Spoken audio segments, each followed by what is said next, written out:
পৌষের সন্ধ্যা। এবারের শীতটা যেন অন্যবারের থেকে একটু বেশি জাঁকিয়ে পড়েছে।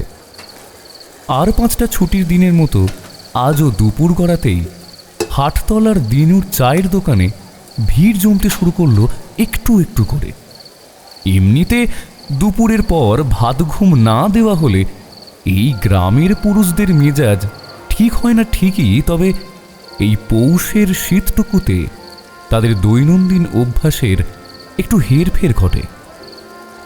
দুপুরের খাওয়া শেষ করে সামান্য বিশ্রাম নিয়ে গ্রামের অধিকাংশ পুরুষ এবং বয়োজ্যেষ্ঠরা গুটি গুটি পায়ে এসে হাজির হয় দিনুর চায়ের দোকানে। দুপুরের বুঝে আসা রোদটুকু গায়ে লাগাতে লাগাতে তারা মেতে ওঠে নানান বিষয়ের গল্পে। কখনো তাতে থাকে রাজনীতি, কখনো সামাজিক আলোচনা। বিকেলটুকু নানান গল্পের সাথে দিনুর দোকানের চা আর পাশে বিক্রি হওয়া গরম গরম চপ বেগুনির স্বাদ নিতে নিতেই কেটে যায় গ্রামবাসীদের। অনেকে আবার সন্ধ্যা পড়ার আগেই গরম তেলে ভাজা সঙ্গে নিয়ে যায় বাড়ির জন্য। আজকের দিনটাও খানিকটা তেমনই ছিল। কি চক্রবর্তীবাবু, উঠছেন যে?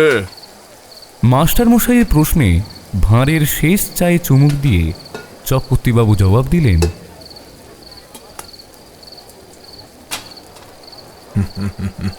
ফিরতে হবে না বুঝি? ভাবছি আর ছেলে মেয়ে দুটোর জন্য একটু তেলে ভাজা নিয়ে যাব, মুড়ি দিয়ে খেতে পারবে। মাস্টার মশাই চারদিকে চেয়ে বললেন,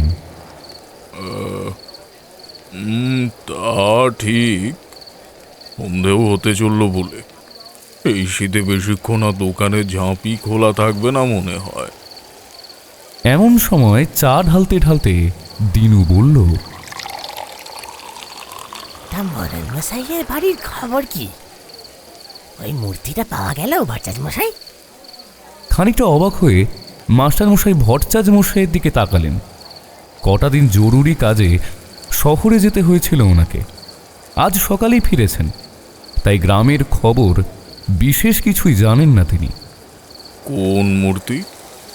কিছু হয়েছে কি মোড়ল মশাইয়ের বাড়িতে? ওমা মাস্টারবাবু, আপনি দেখছি তো কিছুই জানেন না। মোড়ল মশাইয়ের সংসার তো পুরে সারখার হয়ে গেল। চায়ে চুমুক দিতেই কথাটা শুনে খানিক বিষম খেলেন মাস্টার মশাই। কোনো ক্রমে বললেন, আসলে একটু সদরে গেছিলাম, আজ দুপুরেই ফিরলাম। এমনিতেই আমার বাড়িটা গ্রামের একদম সীমান্তে, তার উপর একা মানুষ, খবর পাবো কিভাবে? কি হয়েছে ভট্টাচার্য মশাই? উল্টো দিকে বসা ভট্টাচার্য মশাই তেলে ভাজায় কামড় বসিয়ে বললেন, আর বলো না, কিছুদিন আগে গায়ের দক্ষিণ পাড়ার বালির খাদান থেকে একটা অদ্ভুত মূর্তি পাওয়া গেছে। মূর্তিটার বিভৎস রূপ দেখে প্রথমে কেউ সেটাকে ছুঁতে চাইছিল না। খবর যায় গায়ের মোড়ল হরিহর সামন্তের কাছে। তিনি এসে মূর্তিটা জরিপ করেন। শহরে পাঠানোর কথা হচ্ছিল, তবে তিনি সোজা বারণ করে দিয়ে মূর্তিটা নিজের বাড়ি নিয়ে যান। ওনার নাতনির আবার প্রাচীন আর দুষ্প্রাপ্য সব জিনিসপত্র দিয়ে ঘর সাজানোর বেজায় শখ। ভদ্রলোক নাতনির জন্যই নিয়ে গিয়েছিলেন মূর্তিটা। আমরা আর কিছু বলিনি। যা ভয়ানক দেখতে জিনিসটা, কাজেই আমার ঘরে ওটাকে নিয়ে যাওয়ার প্রশ্নই ওঠে না। সব দেখে বুঝে সামন্তবাবুই নিয়ে যান জিনিসটা। মাস্টার মশাইয়ের কপালে ভাঁজ পড়ল। কেমন দেখতে মূর্তিটা? কোনো ঠাকুরের বুঝি? দুপাশে মাথা নাড়লেন ভট্টাচার্য। না না, একটা কাঠের ইঞ্চি 6 পুতুলের মতো, সারা শরীরে লাল মোটা সুতো পেঁচানো, সিঁদুর আর হলুদ লেপটে পুতুলটার গায়ে। তবে মুখের জায়গাটা অস্পষ্ট, কেবল চোখ দুটি বোঝা যাচ্ছিল। কি ভীষণ জীবন্ত। আর অদ্ভুত বিষয় হলো, পুতুলটির 4টি হাত পা নয়, বরং 6টি। হাতের জায়গায় মনে হচ্ছিল 4টে হাত রয়েছে আর নিচে 2টি পা। সত্যি বলতে এমন মূর্তি বা অবয়ব এর আগে কখনোই দেখিনি। মাথা নাড়লেন চক্রবর্তীবাবুও। তবে তবে আমার মতে কি এ ধরনের মূর্তি বা পুতুল, মানে যাদের বর্ণনা আমাদের বোধগম্যের বাইরে, তাদের বাড়ি না নিয়ে যাওয়াই শ্রেয়। মোড়ল মশাইয়ের বাড়িতে কি হয়েছে? ভট্টাচার্য মশাইয়ের চোখে মুখে নেমে এলো এক অবর্ণনীয় আতঙ্কের ছায়া। কি হয়েছে? ওই কাঠের ভয়ানক পুতুলটা বাড়ি নিয়ে যাওয়ার পরপরই ওনার বাড়িতে ছেয়ে যায় অমানিসার কালো আতঙ্ক। সেদিন মাঝরাতে ভয়ানক এক চিৎকারে ঘুম ভেঙে যায় সবার। দেখে সিঁড়ির কাছে ক্ষত বিক্ষত অবস্থায় পড়েছিল বাড়ির বড় বউ মালতী। বুকের বাম পাশ থেকে কেউ যেন হৃৎপিণ্ড খুবলে নিয়েছে। চোখ দুটো উপড়ানো, মাথার ঠিক মাঝ বরাবর চুল উপড়ে চামড়া বের হয়ে এসেছিল, যেন কেউ তীব্র আক্রোশে চুলের মুঠি ধরে ছিঁড়ে নিতে উদ্যত হয়। সারা গায়ে কামড়ের ক্ষত এবং মাংস খুবলে নেওয়ার কারণে রক্তস্নাতা হয়ে উঠেছিল বউটা। আর তারপর থেকে একে একে বাড়ির প্রতিটি নারীর মৃত্যু ঘটতে লাগলো সেই এক উপায়। বাড়ির যে পাহারাদার, সে একদিন একটা অদ্ভুত বিষয়ের খোলসা করে। বলে সেদিন পূর্ণিমা ছিল। একটা ভয়ানক অবয়বকে সে দেখতে পায় দোতলার বারান্দায়। চেহারাটা অনেকটা মানুষের মতো আর খানিকটা টিকটিকির ন্যায়। পিছনে লম্বাটে লেজ, 2 হাত আর 2 পা দেওয়ালে এঁটে টিকটিকির মতোই হল হল করে উঠে যাচ্ছিল ওপরের দিকে। পিছন দিক থেকে সে দেখলেও পূর্ণিমার আলোয় স্পষ্ট ছিল অবয়বটা। মানুষের মতো মুন্ডন করা মাথা, বিরাট আকৃতির কান, কালো রোমো শরীর। আতঙ্কে হাঁপাতে হাঁপাতে পাহারাদার হ্যারিকেন সামনে তুলতেই অবয়বটা শুরুত করে কোথাও একটা যেন ঢুকে গেল। কোথায় তা অনুমান করা যায়নি। চিৎকার করে সবাইকে দোতলার বারান্দার কাছে জড়ো করল সে, কিন্তু কাউকেই দেখতে পেল না। কেবল ভেতরে ঘরের এক কোণে একটা পাথরের টেবিলের উপর প্রাচীন এক ঘড়ির পাশে রাখা ছিল ওই কাঠের পুতুলটা। সেটা অদৃশ্য হয়েছিল, বাড়ির চাকরটা সহ। সবাই ধারণা করে ওই চাকরই হয়তো হত্যাগুলো করেছে, আর পুতুলটাও ওই নিয়ে পালিয়েছে। আসলে প্রথমে কারোর পক্ষেই বোঝা সম্ভব ছিল না মৃত্যুগুলোর উৎস, কিন্তু একমাত্র মেয়ে সুনয়নীর মৃত্যু আর চাকরটির অন্তর্ধান হলে অগত্যা গায়ে স্থানীয় পুরোহিতের কাছে যায় মোড়ল মশাই। তিনি সমস্ত বাড়ির পরিবেশ বিচার করে বলেছিলেন কোনো এক অশুভ সত্তার প্রবেশ ঘটেছে বাড়িতে, যার উদ্দেশ্যই প্রাণ কেড়ে নেওয়া। তবে নারীর প্রাণ, যার বয়স হবে 18 থেকে 25-এর মধ্যে। হ্যাঁ, যে কজন অল্প বয়সী মেয়ে ছিল মোড়ল মশাইয়ের পরিবারে, তাদের সকলেরই মৃত্যু ঘটে বিগত কদিনের মধ্যেই। এরপর মোড়ল মশাই যবে থেকে ঘটনাগুলো ঘটতে শুরু করেছে তা সম্পূর্ণটা পুরোহিত মশাইকে জানালে তিনি সন্দেহ প্রকাশ করেন। বাড়িতে আচম্বিত কিছু বাইরে থেকে নিয়ে আসা হয়েছে কিনা তাও জানতে চান। তখন মোড়ল মশাইয়ের গিন্নি খোলসা করেন ওই কাঠের পুতুলটার কথা, যা বালির খাদান থেকে পাওয়া গেছিল। একের পর এক মৃত্যুতে ওই কাঠের পুতুলের ওপরেই গিয়ে ওনার সন্দেহ পড়েছিল। সবকিছু শুনে পুরোহিত মশাই বিচার করে জানান যে ওই কাঠের পুতুল কোনো সাধারণ পুতুল নয়, অজানা কোনো কালো ইতিহাসও লুকিয়ে থাকতে পারে তার মধ্যে। যা বেমালুম উধাও হয়ে গিয়েছিল বাড়ি থেকে, বা হয়তো বাড়ির চাকরটি সেটাকে সঙ্গে করে নিয়ে পালিয়েছে। যাই করে থাকুক না কেন, এই মুহূর্তে যার কাছেই থাকবে ওই মূর্তি, তারই বিপদ। কাজেই ওই মূর্তির খোঁজ চালানো আবশ্যক। কিন্তু মাঝে দুদিন কেটে যাওয়া সত্ত্বেও না মোড়ল বাড়ির চাকরটির সন্ধান পাওয়া গেছে, না সেই মূর্তির। এই যে মৃত্যুগুলো ঘটছে, তার জন্য ওই মূর্তি দায়ী। কিন্তু ওই মূর্তি কোথা থেকে এলো, আর তার লক্ষ্য কেবল অল্প বয়সী তরুণীরা কেন? কিছু তো একটা রহস্য আছে এর পেছনে। ভট্টাচ মশাই কাঁধে ঝাঁকিয়ে বললেন, কে জানে, তবে আমার মনে হয় চাকরটা ওটাকে নিয়ে পালিয়েছে অন্যত্র। ওই আপদ মূর্তি নিখোঁজ হয়ে একদিক থেকে ভালোই হয়েছে। দুশ্চিন্তা কমেছে মোড়ল মশাইয়েরও আর আমাদেরও। সেই গেছে তো গেছে, আপদ গেছে। ধীরে ধীরে দিনুর চায়ের দোকানের কাঠের দুটো বেঞ্চি ফাঁকা হয়ে আসলো। পাশের মোড়াগুলিও খালি হতে শুরু করে। চক্রবর্তীবাবু চলে যাওয়ার কিছু সময় পর মাস্টার মশাইও ভাঁটা দোকানের একপাশে রেখে বললেন, চলি রে দিনু, সন্ধে পার হয়ে গেল যে। হ মাস্টার, চলি যান। ঠান্ডা যা পড়িছে, বাইরে থাকা চলবি নে। যান যান, সাবধানে যান। আমিও দোকান বন্ধ করে দিই।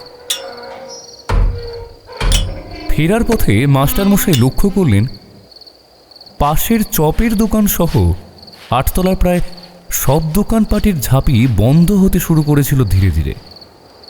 আর হবে নাই বা কেন, শীতটা যে হারে জাঁকিয়ে পড়েছে, রোদ পোহালেই তো ঝুপ করে আঁধার নেমে পড়ে। শীতের মরশুমে বিকাল বলে আর কিছু থাকে না। বেলা শেষ হতে না হতেই নেমে আসে সন্ধ্যার জমাট আঁধার। এসব নানান কথা চিন্তা করতে করতে বাড়ির পথে এগোচ্ছিলেন মাস্টার মশাই। এমন সময় একটা মাংস পচা পোড়াটে তীব্র বিশ্রী গন্ধ এসে নাকে ঠেকল তার। থমকে যান মাস্টার মশাই। আশেপাশে তাকিয়ে সর্ষে ক্ষেত, মেঠো পথ আর ঝিলের গভীর টলটলে জল ছাড়া আর কিছুই দেখতে পান না। মাথার ওপর নিকষ কালো আঁধার স্পষ্ট জানান দিচ্ছে ঘন কালো মেঘের। বৃষ্টি পড়বে নাকি? ছাতাও তো আনা হয়নি। মনের মধ্যে নানান দ্বিধা এবং প্রশ্ন কাজ করছিল মাস্টার মশাইয়ের। আকাশের থেকে মুখ নামিয়ে তিনি পুনরায় পা বাড়াতেই হঠাৎই ঝিলের ধার ঘেঁষে গজিয়ে ওঠা পুরনো সেই জলা জঙ্গলটার থেকে একটা আওয়াজ কানে এলো তার।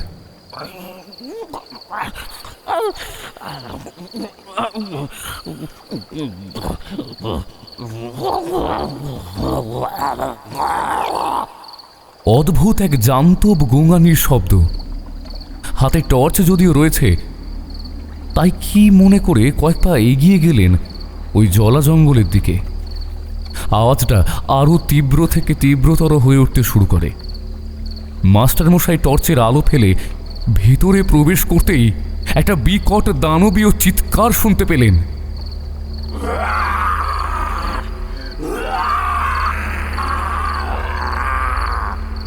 বুকের ভেতরটা ছ্যাঁত করে উঠল ওনার।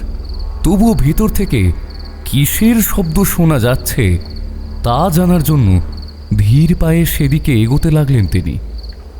মনের মধ্যে একটা সন্দেহ দানা বাঁধলেও তাকে ওই মুহূর্তে এড়িয়ে যাওয়াই শ্রেয় বলে মনে করেন। অতঃপর কিছু দূর ভেতরে প্রবেশ করতেই একটা মোটকা গন্ধ নাকে এসে ঠেকল ওনার। মাংস পচা পোড়া গন্ধ।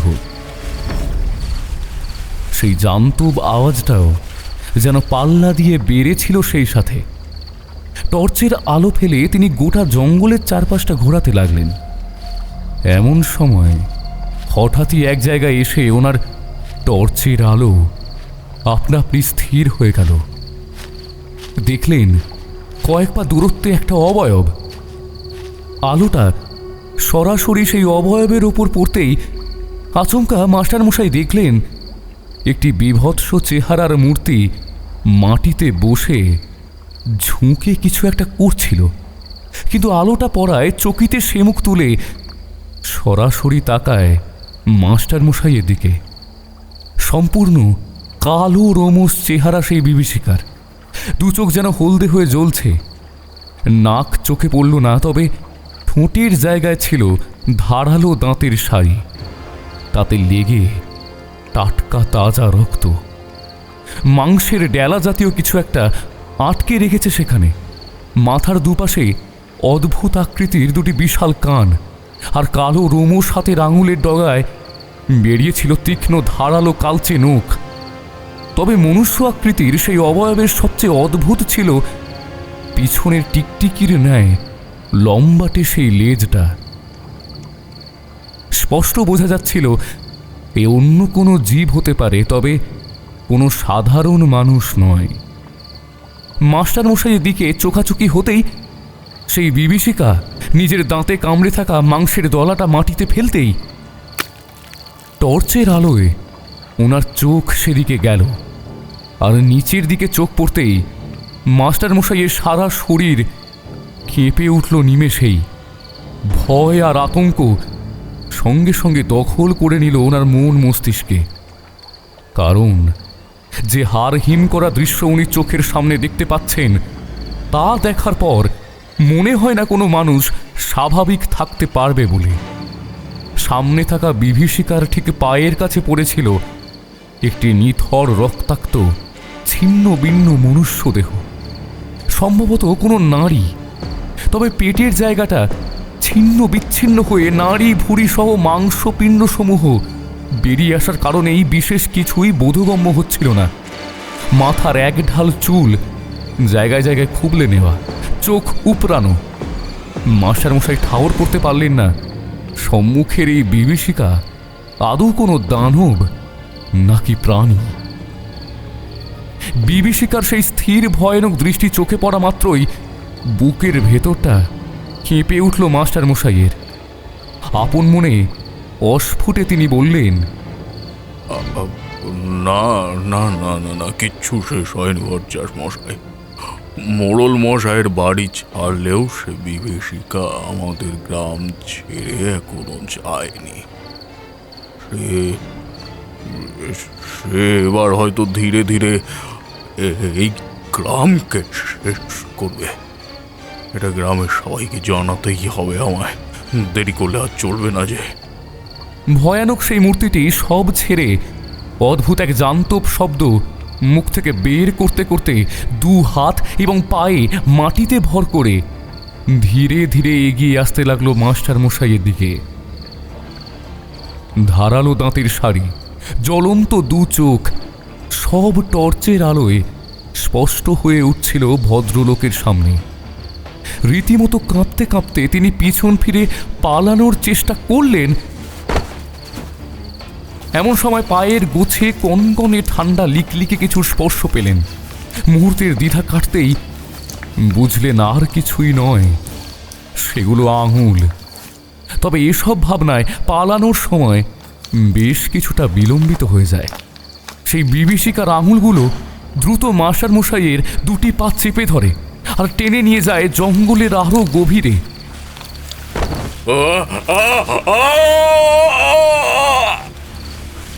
মর্মান্তিক চিৎকারের সাথে সাথে ছড়িয়ে পড়ে জঙ্গলের চতুর্দিকে, আর মাটিতে কেবল পড়ে থাকে আলো নেভা কাঁচ ভাঙা টর্চটা। মটলেনের মুখে পৌঁছানো মাত্রই ঝমঝমিয়ে বৃষ্টি নামল আচম্বিত। আজ সকাল থেকেই আকাশ কালো বর্ণ ধারণ করেছিল, মুখখানিও থমথমে ছিল। তবে দুপুরের দিকে এক পশলা নামানোর পরও বিকেল হতে না হতেই আবারও যে নামিয়ে দেবে তা অনুমান করতে পারিনি। এদিকে গিন্নিও বাড়ি নেই, কোন মাস্তুতো বোনের বাড়ি গেছে কি সত্যনারায়ণের পুজো উপলক্ষে। একা বাড়িতে এমনিতেও মন টেকছিল না, তাই ভালোই হয় কিশোরী আসায়। কিছুক্ষণ কিশোরীর সাথে গপ্পগুজব করে অবশেষে তৈরি হয়ে আমরা বেরিয়ে পড়লাম ঠাকুরমশাইয়ের বাড়ির উদ্দেশ্যে। কিন্তু মাঝপথে এমন অপ্রত্যাশিত বৃষ্টিতে খানিকটা মেজাজ খিঁচে গেল কিশোরী। এই এই এই দেখো দেখো দেখো, সকাল থেকে রেডিওতে শুনলুম যে আজকে আবহাওয়া দপ্তর বলল যে দুপুরের দিকে বৃষ্টি নামলেও রাতে বৃষ্টি হওয়ার কোনো সম্ভাবনা নেই। কিন্তু দেখো অবস্থা, দেখো শেষমেশ নামতেই হলো। কিশোরীর ছেলে মানুষিতে আমি মুচকি হেসে বললাম, রাতে বৃষ্টি হবে না বলেছে, কিন্তু এখন তো বিকেল, বিকেলে যে হবে না তা তো বলেনি, তাই না? নিরাপদ থাকার জন্য নিরাপত্তা তো জরুরি, কি তাই তো? এই বলে আমি ছাতাটা খুট করে খুলতেই কিশোরী দ্রুত আমার ছাতার তলায় এসে একটা হাঁপ ছাড়ল। যাক বাবা, ভাগ্যিস তুমি ছাতাটা এনেছিলে। ছাতা তো আনতেই হতো, মানুষের জীবনে কখন যে কি হয়ে যায় কেউ কি আগের থেকে তা অনুমান করতে পারে? আমার কথা শুনে কিশোরী একটু অবাকই হলো, তারপর হাসতে হাসতে বলল,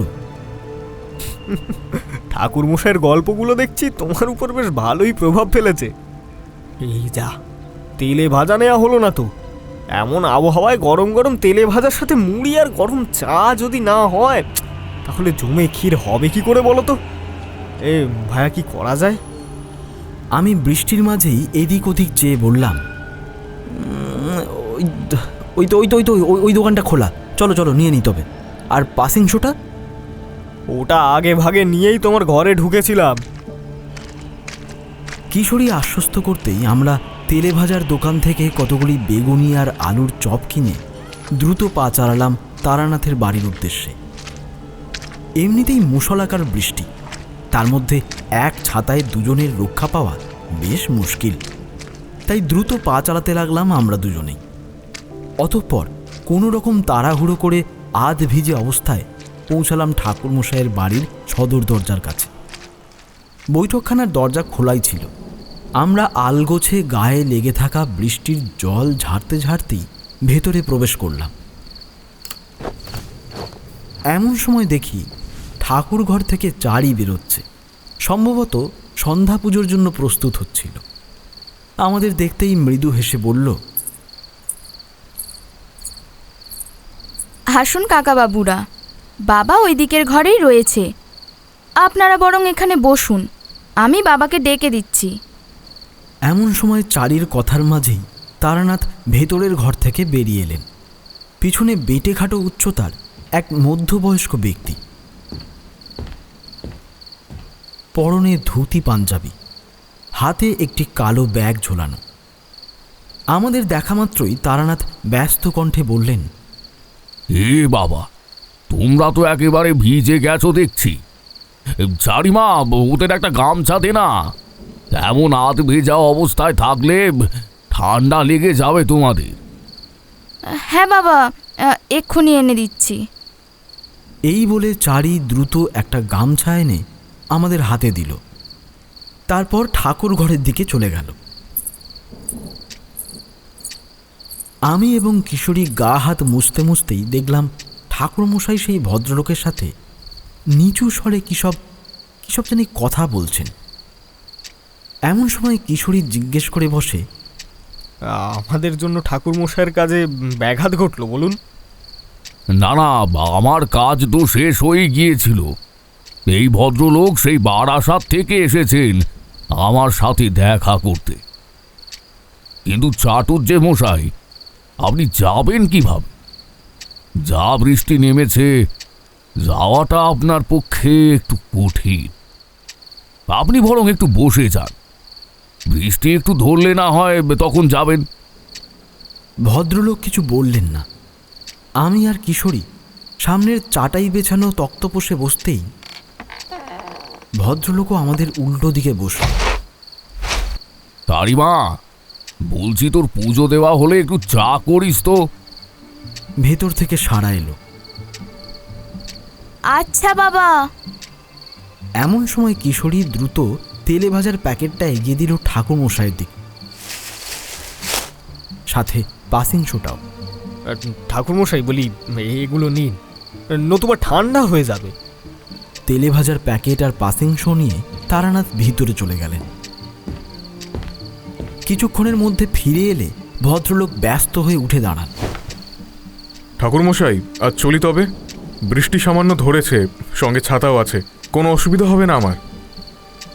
তারানাথ জানলার বাইরে এক ঝলক চেয়ে উদাস কণ্ঠে বললেন, বেশ, যান তবে। ভদ্রলোক বিদায় নিতেই একটা দীর্ঘশ্বাস ফেলে আমাদের সামনে এসে বসলেন ঠাকুরমশাই। ওনার মুখের বলিরেখার ভাঁজে চিন্তার ছাপ স্পষ্ট ছিল। আমি জিজ্ঞেস করলাম, কি ব্যাপার ঠাকুরমশাই, আপনাকে একটু চিন্তিত দেখাচ্ছে? ভদ্রলোকের যাওয়ার পথে চেয়ে থেকেই তারানাথ বললেন, না, তেমন কিছু নয়। এমন সময় ধূপ আর প্রদীপ হাতে চারি বেরোলে তিনি তাকে বললেন, এই চারিমা, এই সদর দরজাটা একটু বন্ধ করে দে না মা। চারি ধীর পায়ে দরজা বন্ধ করে সারা ঘর জুড়ে সন্ধ্যা প্রদীপ দেখাতে লাগলো। আমরাও গুছিয়ে বসলাম তারানাথের থেকে নতুন কিছু শোনার অপেক্ষা। কিশোরী যেন আমার থেকেও বেশি উসখুস করছিল তারানাথের থমথমে মুখটা দেখে। আমি পুনরায় জিজ্ঞেস করলাম, ওই ভদ্রলোককেও বেশ চিন্তিত দেখালো, কি ব্যাপার বলুন তো? তারানাথ কয়েক মুহূর্ত মাটির দিকে চেয়ে থেকে নিচু স্বরে বললেন, এসেছিল ভদ্রলোক মেয়ের কুষ্টি করাতে, তবে এমন একটা ঘটনার খোলসা করল। কি? ভদ্রলোকের মেয়ের বিয়ে হয়েছে বছর 3 হলো। পাত্র, শ্বশুর বাড়ি সবই প্রথম দিকে ভালো ছিল, কিন্তু গত কয়েক মাস ধরে সবকিছু কেমন যেন বদলাতে শুরু করে মেয়েটার শ্বশুর বাড়িতে। আচমকাই ওর সুস্থ শ্বশুর 2 দিনের জ্বরে মারা যায়। এরপর শাশুড়িও কেমন যেন উন্মাদের মতো আচরণ করতে শুরু করে। বাধ্য হয়ে ভদ্রলোকের মেয়ের দেওর তার মাকে কোনো এক আশ্রমে রেখে আসে। মেয়েটির স্বামীর ব্যবহারও দিন দিন পাল্টাতে শুরু করে। প্রচণ্ড উগ্র মেজাজ হয় ছেলেটি, এমনকি মেয়েটার উপর অত্যাচারও করতে পিছপা হতো না। এরপর খবর আসে ওই দেওরটা কাউকে কিছু বলা নেই কওয়া নেই হঠাৎই আত্মহত্যা করেছে। এদিকে ভাইয়ের মৃত্যুতে মেয়েটার স্বামী মানে মৃতের যে দাদা, তার কোনো ভ্রুক্ষেপও ছিল না। কেমন যেন একটা হয়ে গিয়েছিল ছেলেটা। তখনই ওই ভদ্রলোক মেয়েকে নিয়ে এক পুরোহিতের কাছে যান। সম্পূর্ণ ঘটনা শুনে সেই পুরোহিত মেয়েটার শ্বশুর বাড়ি গিয়েছিলেন নিজের চোখে সবকিছু জরিপ করতে, কিন্তু উনি যা অনুধাবন করেছিলেন তাতে দুশ্চিন্তা বাড়া ছাড়া ও বাড়ির কমেনি। শুধু তাই নয়, পুরোহিত মশাই এও জানান যে কালো শক্তির আগমন ঘটেছে ও বাড়িতে। তাকে প্রতিরোধ করার ক্ষমতা ওনার অন্তত নেই। অবশেষে পঞ্চমুণ্ডির আশ্রম থেকে একজন ভালো তান্ত্রিক দিয়ে বাড়িতে কাজ করানোর পর জানতে পারা যায় একটা ছবি উপহার হিসেবে পাঠানো হয়েছিল ভদ্রলোকের মেয়েকে, সম্ভবত তার জন্মদিনে। ওই ছবিতে কালো তন্ত্রবিদ্যা করানো হয়েছিল। মেয়েটির প্রাক্তন প্রেমিক বোধহয় এই কাজটা করেছে যাতে মেয়েটির সংসার শেষ হয়ে যায়। এমন কেন করেছিল? প্রতিশোধ নিতে। মেয়েটির বাবা রাজি হয়নি সেই ছেলেটার সাথে নিজের মেয়ের বিয়ে দিতে। এমনকি 7 তাড়াতাড়ি তিনি অন্যত্র মেয়ের বিয়েও ঠিক করে দিয়েছিলেন। বিয়েটা হয়ও, মেয়েটা সংসারও শুরু করে, কিন্তু এই সব ছেলেটা কোনোভাবেই মেনে নিতে পারেনি। আর তার জন্যই নিতান্তই ক্ষতি করতে সে এমন ঘৃণ্য পদক্ষেপ নেয়। প্রতিশোধ নিতে একটা মেয়ের এত বড় ক্ষতি করার চেষ্টা! ছি! এরপর কি হলো? ছেলেটি ধরা পড়ল? মাথা নাড়লেন ঠাকুরমশাই। পড়েছিল। সে প্রেতাত্মা অদ্ভুতভাবে জাঁকিয়ে বসেছিল মেয়েটার উপর। একে একে সংসারের সবার থেকে বিচ্ছিন্ন করে দিয়েছিল মেয়েটিকে, এখন স্বামীর থেকেও। তবে যে তান্ত্রিক বিষয়টা নিয়ন্ত্রণ করছিলেন তিনি বেশ বড় মাপের তান্ত্রিক, তাই বেঁচে গেছে মেয়েটি। ওর স্বামীও ঠিক হয়ে গেছে, এখন শুনলাম নাকি ভালোই আছে, সুখে সংসার করছে। তারই কুষ্টি করাতে আমার কাছে এসেছিলেন ভদ্রলোক। দু হাতে মৃদু তালি বাজিয়ে কিশোরী বলে উঠল, যাক, যার শেষ ভালো তার সব ভালো। এমন সময় চারি তেলে ভাজার সাথে মুড়ি মাখা আর গরম চা নিয়ে এলো। তারানাথ সিগারেটে টান দিয়ে জানলার বাইরে চেয়ে বললেন, কখনো কখনো আমাদের একটা করা ভুল এতটাই ভয়ানক অভিশাপ ডেকে আনে আমাদেরই জীবনে যে তার থেকে না আমরা বেরিয়ে আসতে পারি, আর না তাকে বরদাস্ত করা সম্ভব হয়ে ওঠে। আজ এমনই একটা ঘটনার কথা মনে পড়ছে আমার।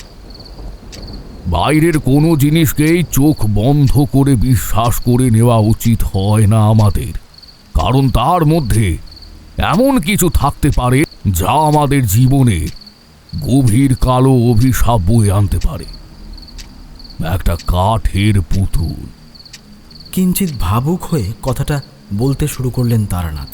আমি সহসা জিজ্ঞেস করে উঠলাম, কাঠের পুতুল? উনি মাথা নাড়লেন। একটা ইঞ্চি 6 কাঠের পুতুল যে একটা গোটা পরিবারকে শেষ করে গ্রামকে পর্যন্ত গ্রাস করতে পারে তা আমি ভাবিনি কখনো। কারোর জানা ছিল না সেই পুতুল কোথা থেকে কিভাবে এসেছে, কিন্তু তারপরের ঘটনাটা সবার জানা। একের পর এক নৃশংস নারী হত্যা, কি কারণ, কেন ঘটল, সবটাই জানার বাইরে ছিল প্রথমে। এরপর আহা, প্রথম থেকে বলুন ঠাকুর মশাই, প্রথম থেকে বলুন। আমি সবটা প্রথম থেকে শুনতে চাই। কি ঘটেছিল? সিগারেটের শেষ ধোঁয়া ছেড়ে ঠাকুরমশাই শুরু করলেন।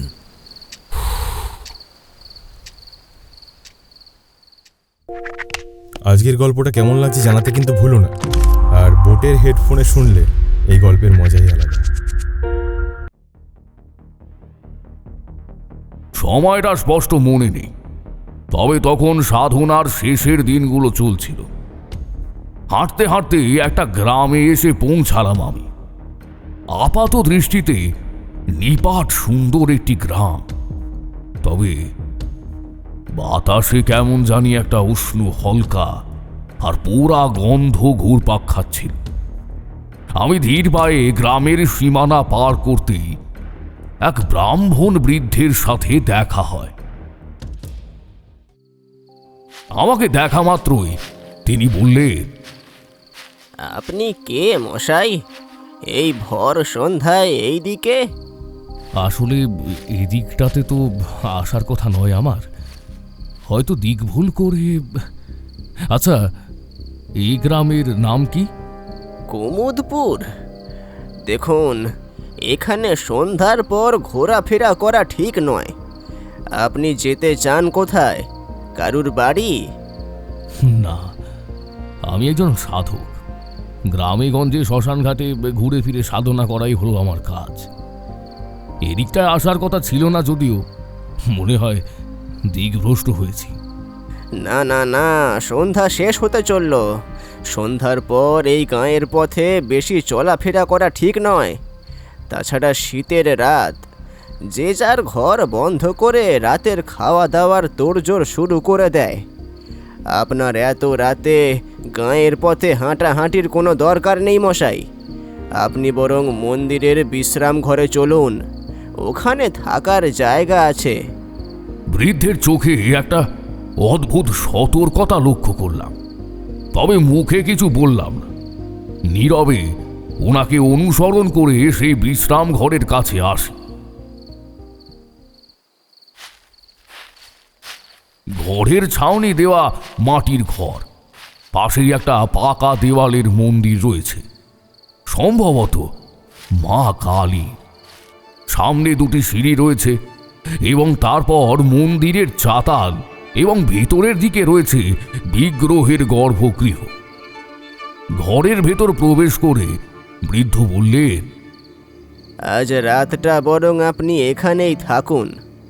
মন্দির বন্ধ হয়ে গিয়েছে, না হলে পুরোহিত মশাইয়ের সাথেও আপনার আলাপ করিয়ে দিতে পারতাম। কিন্তু রাতে তো আপনি এখানে থাকবেন, সে ঠিক আছে, তবে আপনার রাতের খাওয়া দাওয়া।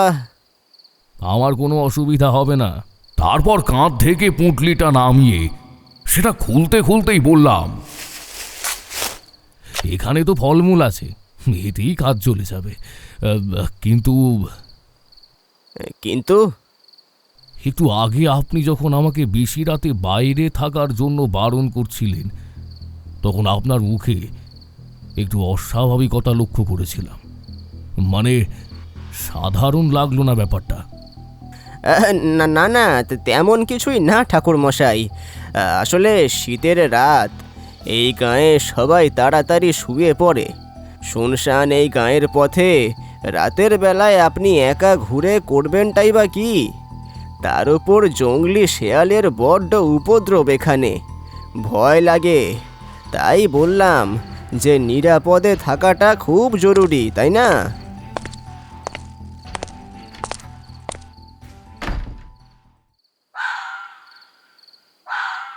শীত এমন আর ছিল না যদিও, তবু আমি কথা বাড়ালাম না। বৃদ্ধ জানালেন ওনার বাড়ির সামনে, তাই সন্ধ্যার পর বাইরে থাকতে পারলেন। কিন্তু এবার ওনাকে ফিরতে হবে। আমাকে বিদায় দিয়ে ভদ্রলোক চলে গেলেন। তিনি চলে গেলেও কিছুক্ষণ সেদিকে চেয়ে থেকেই চুপচাপ বসে থাকলাম। বিষয়টা স্বাভাবিক লাগলো না আমার। সাধারণত শীতের রাতে বাইরে না বেরোনোর জন্য অনেকেই বলে, বারণ করে, সেসব তো সাধারণ বিষয়। কিন্তু এই ভদ্রলোকের মুখ চোখ যেন অন্য কিছু জাহির করছিল, কিছু রহস্য লুকানোর চেষ্টা করছিল যেন। যাওয়ার সময় বিশ্রাম ঘরে সদর দরজা বৃদ্ধই ভিজিয়ে দিয়ে গেলেন। তারপর আমি অনেকক্ষণ জপ করে সামান্য কিছু ফলমূল খেয়ে ভাবলাম শোয়ার আগে দরজাটা দিয়েই শোয়া যাক। এই ভেবে দরজাটা ভেতর থেকে লাগানোর জন্য তার কাছে আসতেই বাইরে থেকে কি পড়ল মনে মনে ভাবতেই পুনরায় আরো একটা শব্দ কানে এলো বাইরে থেকে। যেন মনে হলো কেউ কোনো ভারী জিনিস মাটিতে ঘেঁষতে ঘেঁষতে নিয়ে যাচ্ছে। সঙ্গে সঙ্গে একটা মোটকা পচা পোড়াটে গন্ধ নাকে এসে ঝাপটা দিল। কয়েক মুহূর্তের বিলম্বতা। আওয়াজটাকে গাঢ় হতে দেখে আমি দ্রুত দরজা খুলে বেরিয়ে এলাম। চারদিকে চোখ বোলালাম। চাপ অন্ধকার জাঁকিয়ে বসেছে চারপাশ জুড়ে। আকাশে অর্ধচন্দ্রমা এবং নক্ষত্রদের প্রকাশ চারদিকে মৃদু আলোর ছটা ফেলার কারণে চারপাশটা কিঞ্চিৎ দৃশ্যমান। এর মাঝেই হঠাৎই সামনের পুষ্করিণীর নিকট থাকা প্রকাণ্ড তাল গাছটার কাছে একটা কালো ছায়া লক্ষ্য করলাম আমি। ধীর পায়ে সেদিকে এগোলাম, তবে কিছু চোখে পড়ল না। খানিক বিস্মিত হয়ে কয়েক পা পেছাতেই একটা হিলহিলে কিছুতে পাহা লাগলো, যা শুরুত করে সরে গেল আমার পায়ের তলা থেকে। চকিতে পিছনে ফিরতেই দেখলাম আমার ঠিক কয়েক হাত দূরে দাঁড়িয়ে একটি ভয়ানক অবয়ব, যার শরীর মানুষের মতো হলেও একটি বিরাট লেজ বিছিয়ে রয়েছে পিছনে। দু চোখ জল জল করছে তীব্র হিংস্রতায়। কালো রোমস চেহারা, ঠোঁটহীন দাঁতগুলো সারিবদ্ধভাবে স্থির আমার ঠিক সম্মুখে। কয়েক মুহূর্তের জন্য স্তব্ধ হয়ে স্থির হয়েছে রইলাম আমি সেই অবয়বের দিকে। বুঝতে পারলাম না যা আমি চোখের সামনে দেখছি তা আদৌ সঠিক নাকি কল্পনা। কিন্তু সেই বিভীষিকার হাতে ধরে থাকা একটা মাংসপিণ্ডে আমার চোখ পড়তেই সবকিছু দিনের আলোর মতো পরিষ্কার হয়ে গেল। সেই রক্তাক্ত মাংসপিণ্ডের থেকে তখনও টপ টপ করে তাজা রক্ত ঝরে পড়ছে। আমি দ্রুত দু পায়ে গিয়ে গাছের পিছনের ঝোপের দিকে দৃষ্টি ফেলতেই একটা হাড় হিম করা দৃশ্য দেখতে পেলাম। একটি নারী দেহ মাটিতে লুটিয়ে পড়ে রয়েছে, রক্তাক্ত ক্ষত বিক্ষত। একটা পৈশাচিক জান্তব চিৎকার দিয়ে সেই অবয়ব ঝাঁপটে পড়ল আমার দিকে। এবার মনে হলো সব শেষ বোধ হয়। আমি প্রাণপণে গলায় থাকা রুদ্রাক্ষের মালাটা চেপে ধরে গায়ত্রী মন্ত্র জপ করতে লাগলাম। কতক্ষণ ওই অবস্থায় ছিলাম তা আমি জানি না। যখন চোখ খুললাম তখন আশপাশ শান্ত, নীরব। কেবল একদল ঝিঝি পোকার ডাক ব্যতীত আর কিছুই কানে এলো না আমার। এমনকি সেই ভয়ঙ্কর অবয়ব কিংবা মাটিতে পড়ে থাকা নিথর রক্তাক্ত নারী মূর্তিটিও নয়। কেবল চারদিকে ছিল চাপ চাপ রক্ত। আমি ধুঁকতে ধুঁকতে বিশ্রাম ঘরের দিকে এগোতে লাগলাম। একটু আগে যে ঠিক কি ঘটে গেল প্রথমে কিছুই বোধগম্য হচ্ছিল না, কিন্তু পরে বুঝলাম ওই বৃদ্ধ রাতে কেন আমাকে গ্রামের বাইরে চলাফেরা করতে বারণ করছিলেন। এ তো নিশ্চিত যে এই গ্রামে কিছু একটা তো আছে যা অস্বাভাবিক। বাতাসে আসতে একটা পচা দুর্গন্ধের আভাস প্রথমেই পেয়েছিলাম আমি, যা অশুভ সংকেতকে চিহ্নিত করছিল। কিন্তু ওই অবয়ব তবে কি কোনো অশুভ সত্তা, কোনো দানব? আর সেই নারী দেহ? নৃশংস হত্যার সাক্ষী হয়ে চুপ করে বিশ্রাম ঘরে যেতে পারলাম না আমি। এদিকে প্রায় ভোর হতে চলেছে। সেই দানব হয়তো ওই নারী দেহকে শেষ করে ফেলেছে। নিজেকে আর স্থির রাখতে না পেরে দ্রুত সেই বৃদ্ধের কুটিরের সামনে গিয়ে উপস্থিত হলাম। রাতে যাওয়ার আগে তিনি কথায় কথায় নিজের কুটিরের ঠিকানা দিয়ে গিয়েছিলেন। বিশ্রাম ঘর থেকে কিছুটা পথ দূরত্বে ছিল। আমি হন্তদন্ত হয়ে দরজায় কয়েকবার টোকা দিতেই এক বৃদ্ধ এসে দরজা খুললেন।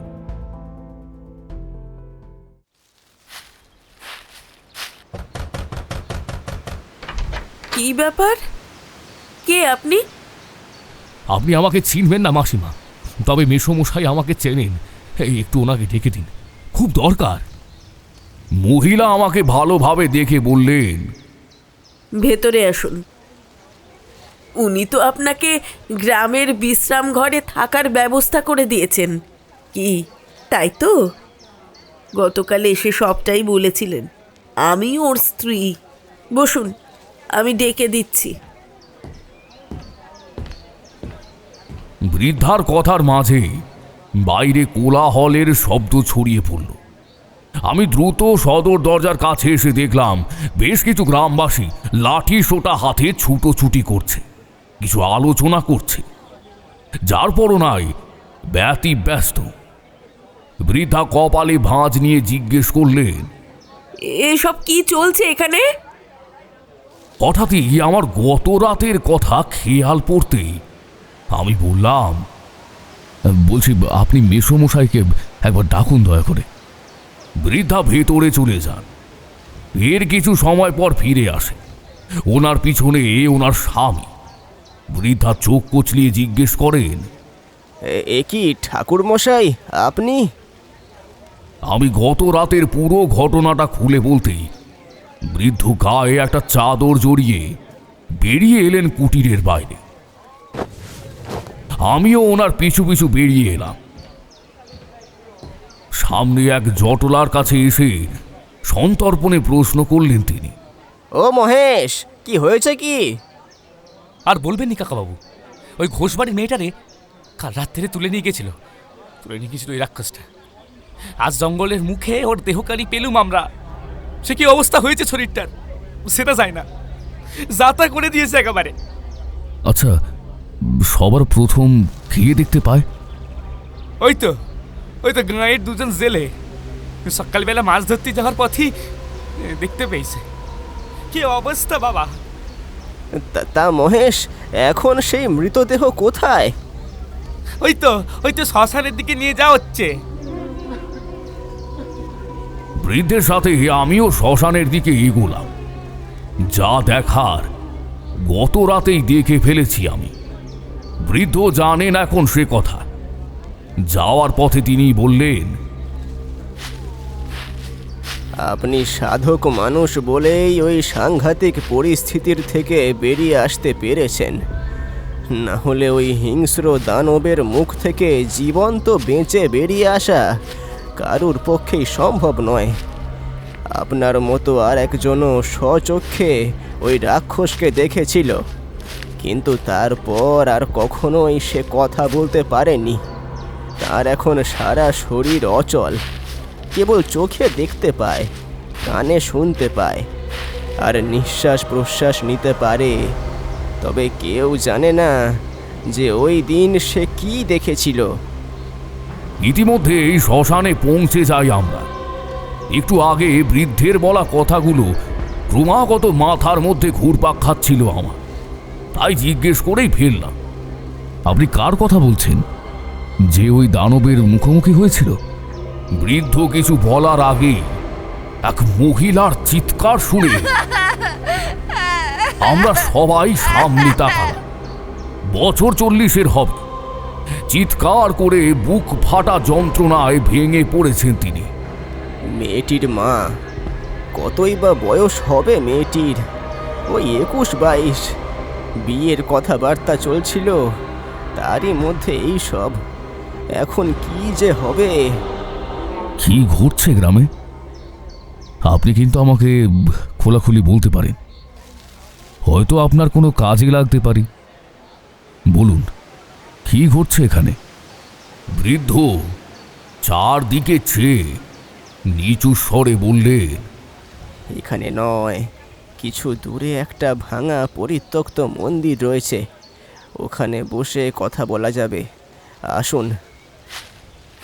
কয়েক পা হেঁটে সেই পরিত্যক্ত মন্দিরে এসে উপস্থিত হলাম আমরা। বৃদ্ধ বললেন, 2-3 মাস হতে চলল, অজানা এক পিশাচের আক্রমণের কবলে পড়েছে এই গ্রাম।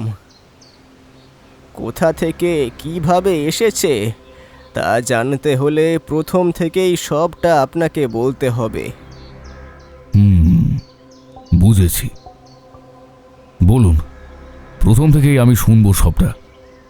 একদিন শীতের এক দুপুরে গ্রামের একদম শেষ প্রান্তে একটি বালির খাদান আছে, সেখান থেকে একটা কাঠের পুতুল পাওয়া যায়। লাল শালু কাপড়ে মোড়ানো ছিল পুতুলটা। কর্মীরা বিষয়টাকে অবহেলাই করতো হয়তো, কিন্তু পুতুলটার গায়ে লাল মোটা জড়ানো সুতো আর হলুদ সিঁদুর লেপে থাকতে দেখে ওরা কিছুটা অবাক হয়। সে পুতুল দেখতেও বীভৎস, এই কারণে কেউ সেটা নিতে চাইল না। সদরে পাঠাতে চাইছিল, কিন্তু মোড়ল মশাই বারণ করে দেন। বললেন যে উনি সেটি বাড়ি নিয়ে যাবেন। কিন্তু বাড়ি নিয়ে যাওয়ার পরেই একে একে ভয়ানক সব কাণ্ড কারখানা ঘটতে শুরু করে ওই বাড়িতে। নানাবিধ অতি প্রাকৃতিক ঘটনার মাঝেই একদিন বাড়ির বড় বৌমার ভয়ানকভাবে হত্যা ঘটল। সেই হত্যার ধরন দেখে দারোগা বাবুরও অন্তরাত্মা কেঁপে ওঠে। তিনি এ বিষয়ে নিশ্চিত ছিলেন যে এই হত্যা কোনো মানুষের নয়, বরং অন্য কোনো প্রাণীর হতে পারে। যেমন ধারালো আঁচড়ের দাগ ছিল বৌমার শরীরে, তা কোনো সাধারণ মানুষের হতে পারে না। কোনো বন্য জন্তু বা তার ঊর্ধ্বেই হবে সেই আততাই। আমি নীরবে শুনছিলাম সব কথা, তবে বারংবার মনে প্রশ্ন আসছিল, একবার সেই ব্যক্তির সাথে কি দেখা করা যায় না যে আমারই মতো সেই ভয়ানক অভিশাপকে দেখেছে? ঠিক কি দেখেছিল সে? আমি যা দেখেছি তাই কি, নাকি অন্য কিছু? বৃদ্ধের কথায় পুনরায় হুঁশ ফিরল। বিষয়টা নিয়ে তদন্ত শুরু হলেও বিশেষ কোনো প্রমাণ বা তথ্য না পাওয়ার কারণে বন্ধ হয়ে যায় তদন্ত। এরপর আচম্বিত মারা যান ছোট বউটিও সেই একই রকম পদ্ধতিতে। এমনকি মোড়ল মশাইয়ের স্ত্রী পর্যন্ত আঘাত পেয়েছেন। অগত্যা গ্রামের পুরোহিতের কাছে গিয়ে সবটা খুলে বলতেই তিনি পুরো ব্যাপারটা খোলসা করেন মোড়ল মশাইয়ের কাছে। প্রথমে তিনি ওই বাড়িতে যান। বাড়ির পরিবেশ বিচার করেই নিশ্চিত হন যে খারাপ হাওয়ার আগমন ঘটেছে বাড়িতে। তবে তা বেশি দিনের নয়।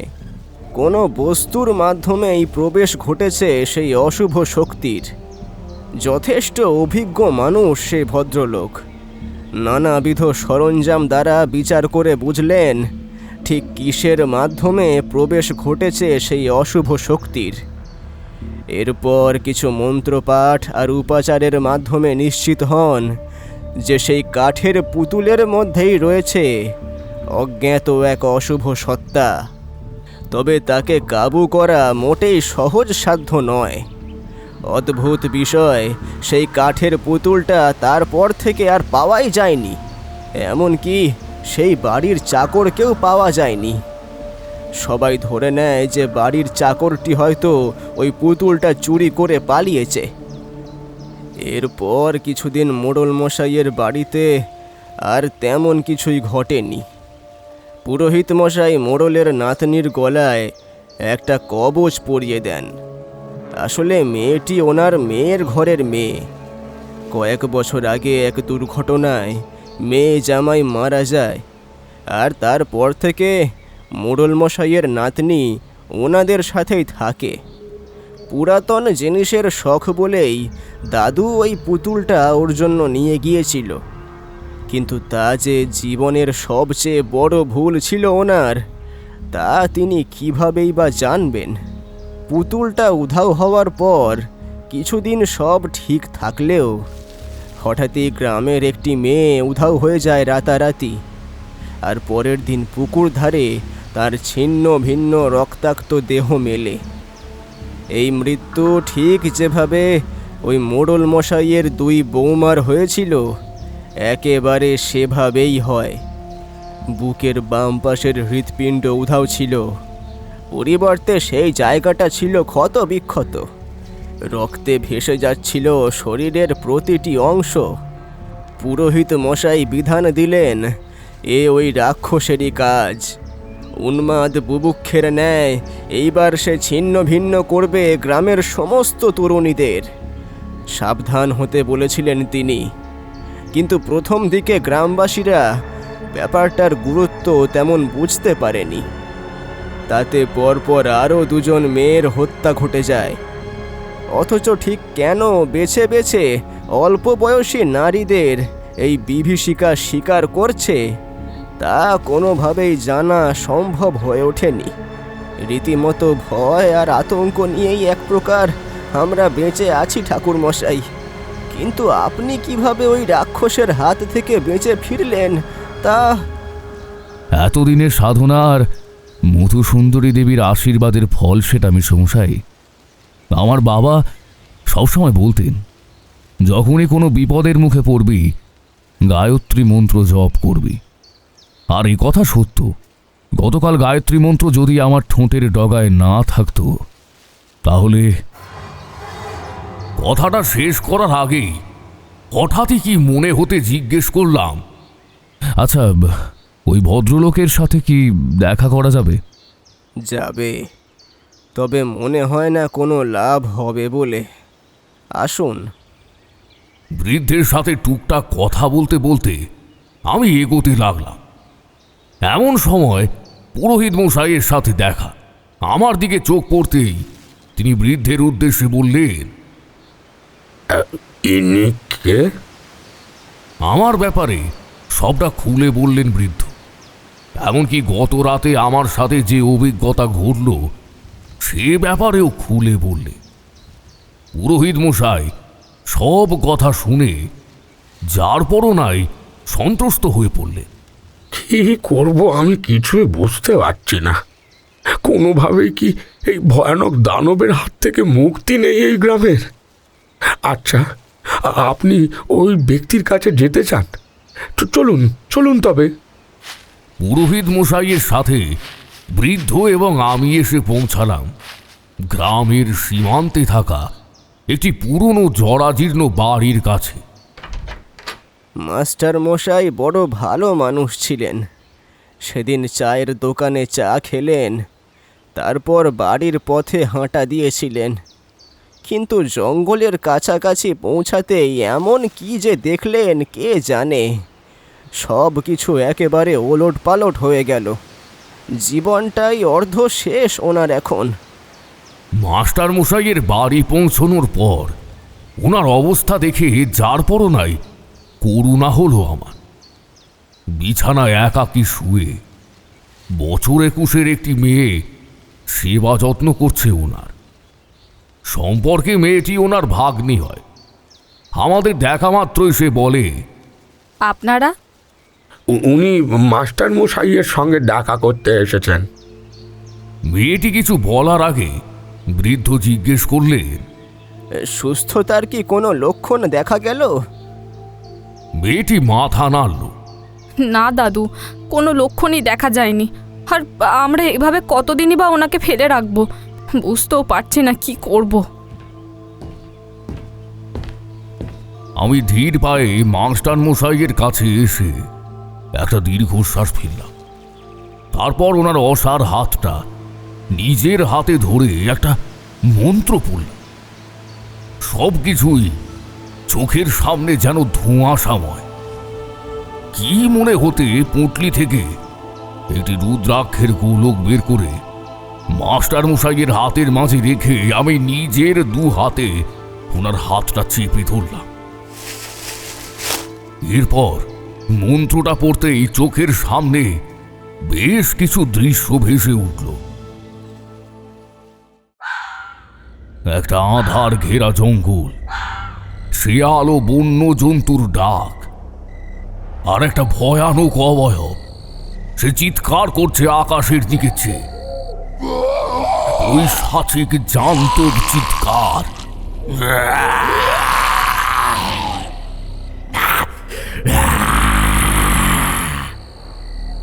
আর তার ঠিক সামনে রয়েছে একটি ছিন্ন ভিন্ন মৃতদেহ। তার পেটের কাছে বৃহৎ ক্ষতবিক্ষত ছিদ্র, যেখান থেকে দানবটি তার ধারালো কালচে নখগুলো দিয়ে উন্মাদের মতো ছিঁড়ে বের করে আনছে দলা দলা মাংসপিণ্ড আর নাড়ি ভুঁড়ি। ছিটকে ছিটকে বেরিয়ে আসছে রক্ত। আর সেই দানব শিকারী বিভীষিকার মতো খুবলে খুবলে খাচ্ছে গোটা শরীরটাকে। একটু স্পষ্ট হতেই বোঝা গেল নারীর শরীর। হঠাৎই সেই দানব চোখ দুটো আমার দিকে জল জল করে উঠল। ধারালো দাঁতের শাড়িতে চেপে ধরা রক্ত মাখা মাংসের দলা। উফ, কি বিভৎস! আমি মাস্টার মশাইয়ের হাত ছাড়তে যেতেই আরো একটা ভয়ানক দৃশ্য দেখলাম। আচম্বিত মাস্টার মশাই মাটিতে ছিটকে পড়লেন কোথাও থেকে। রক্তাক্ত মুখ এবং হাত, ভয়ে আতঙ্কে কাঁপছে সে। আর তৎক্ষণাৎ এক জোড়া ভয়ালদর্শী হাত চেপে ধরল ওনার পা। মর্মান্তিক চিৎকার করে উঠলেন মাস্টার মশাই।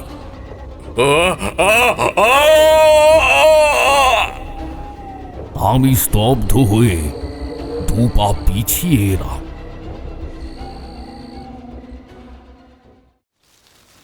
বৃদ্ধ জিজ্ঞেস করলেন, কি হলো?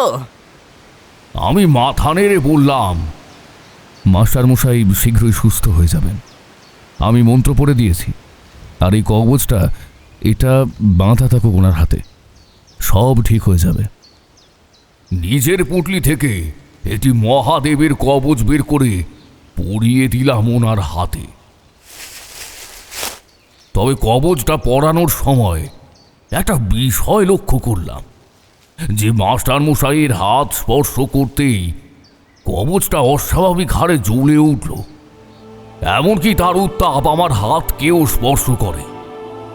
কয়েক মুহূর্তের জন্য শান্তভাবে শায়িত মাস্টার মশাইয়ের দিকে চেয়ে থাকলাম আমি। পুরোহিত মশাইয়ের ডাকে হুঁশ ফিরল আমার। ফিরে গেলাম বৃদ্ধের বাড়ি। পথে পুরোহিত মশাইয়ের সাথেও কয়েকটি কথা হলো। আগামীকাল ভাবলাম মোড়ল মশাইয়ের বাড়ি যাব। সন্ধ্যায় উঠোনে বসে বৃদ্ধের সাথে কথা হচ্ছে, এমন সময় সদর দরজা ধাক্কানোর শব্দ হয়। খুড়ো, আছো নাকি? আমিও একটু অবাক হলাম। বৃদ্ধের স্ত্রী গিয়ে দরজা খুলতেই এক বছর 30-32-এর যুবককে দেখতে পেলাম আমি।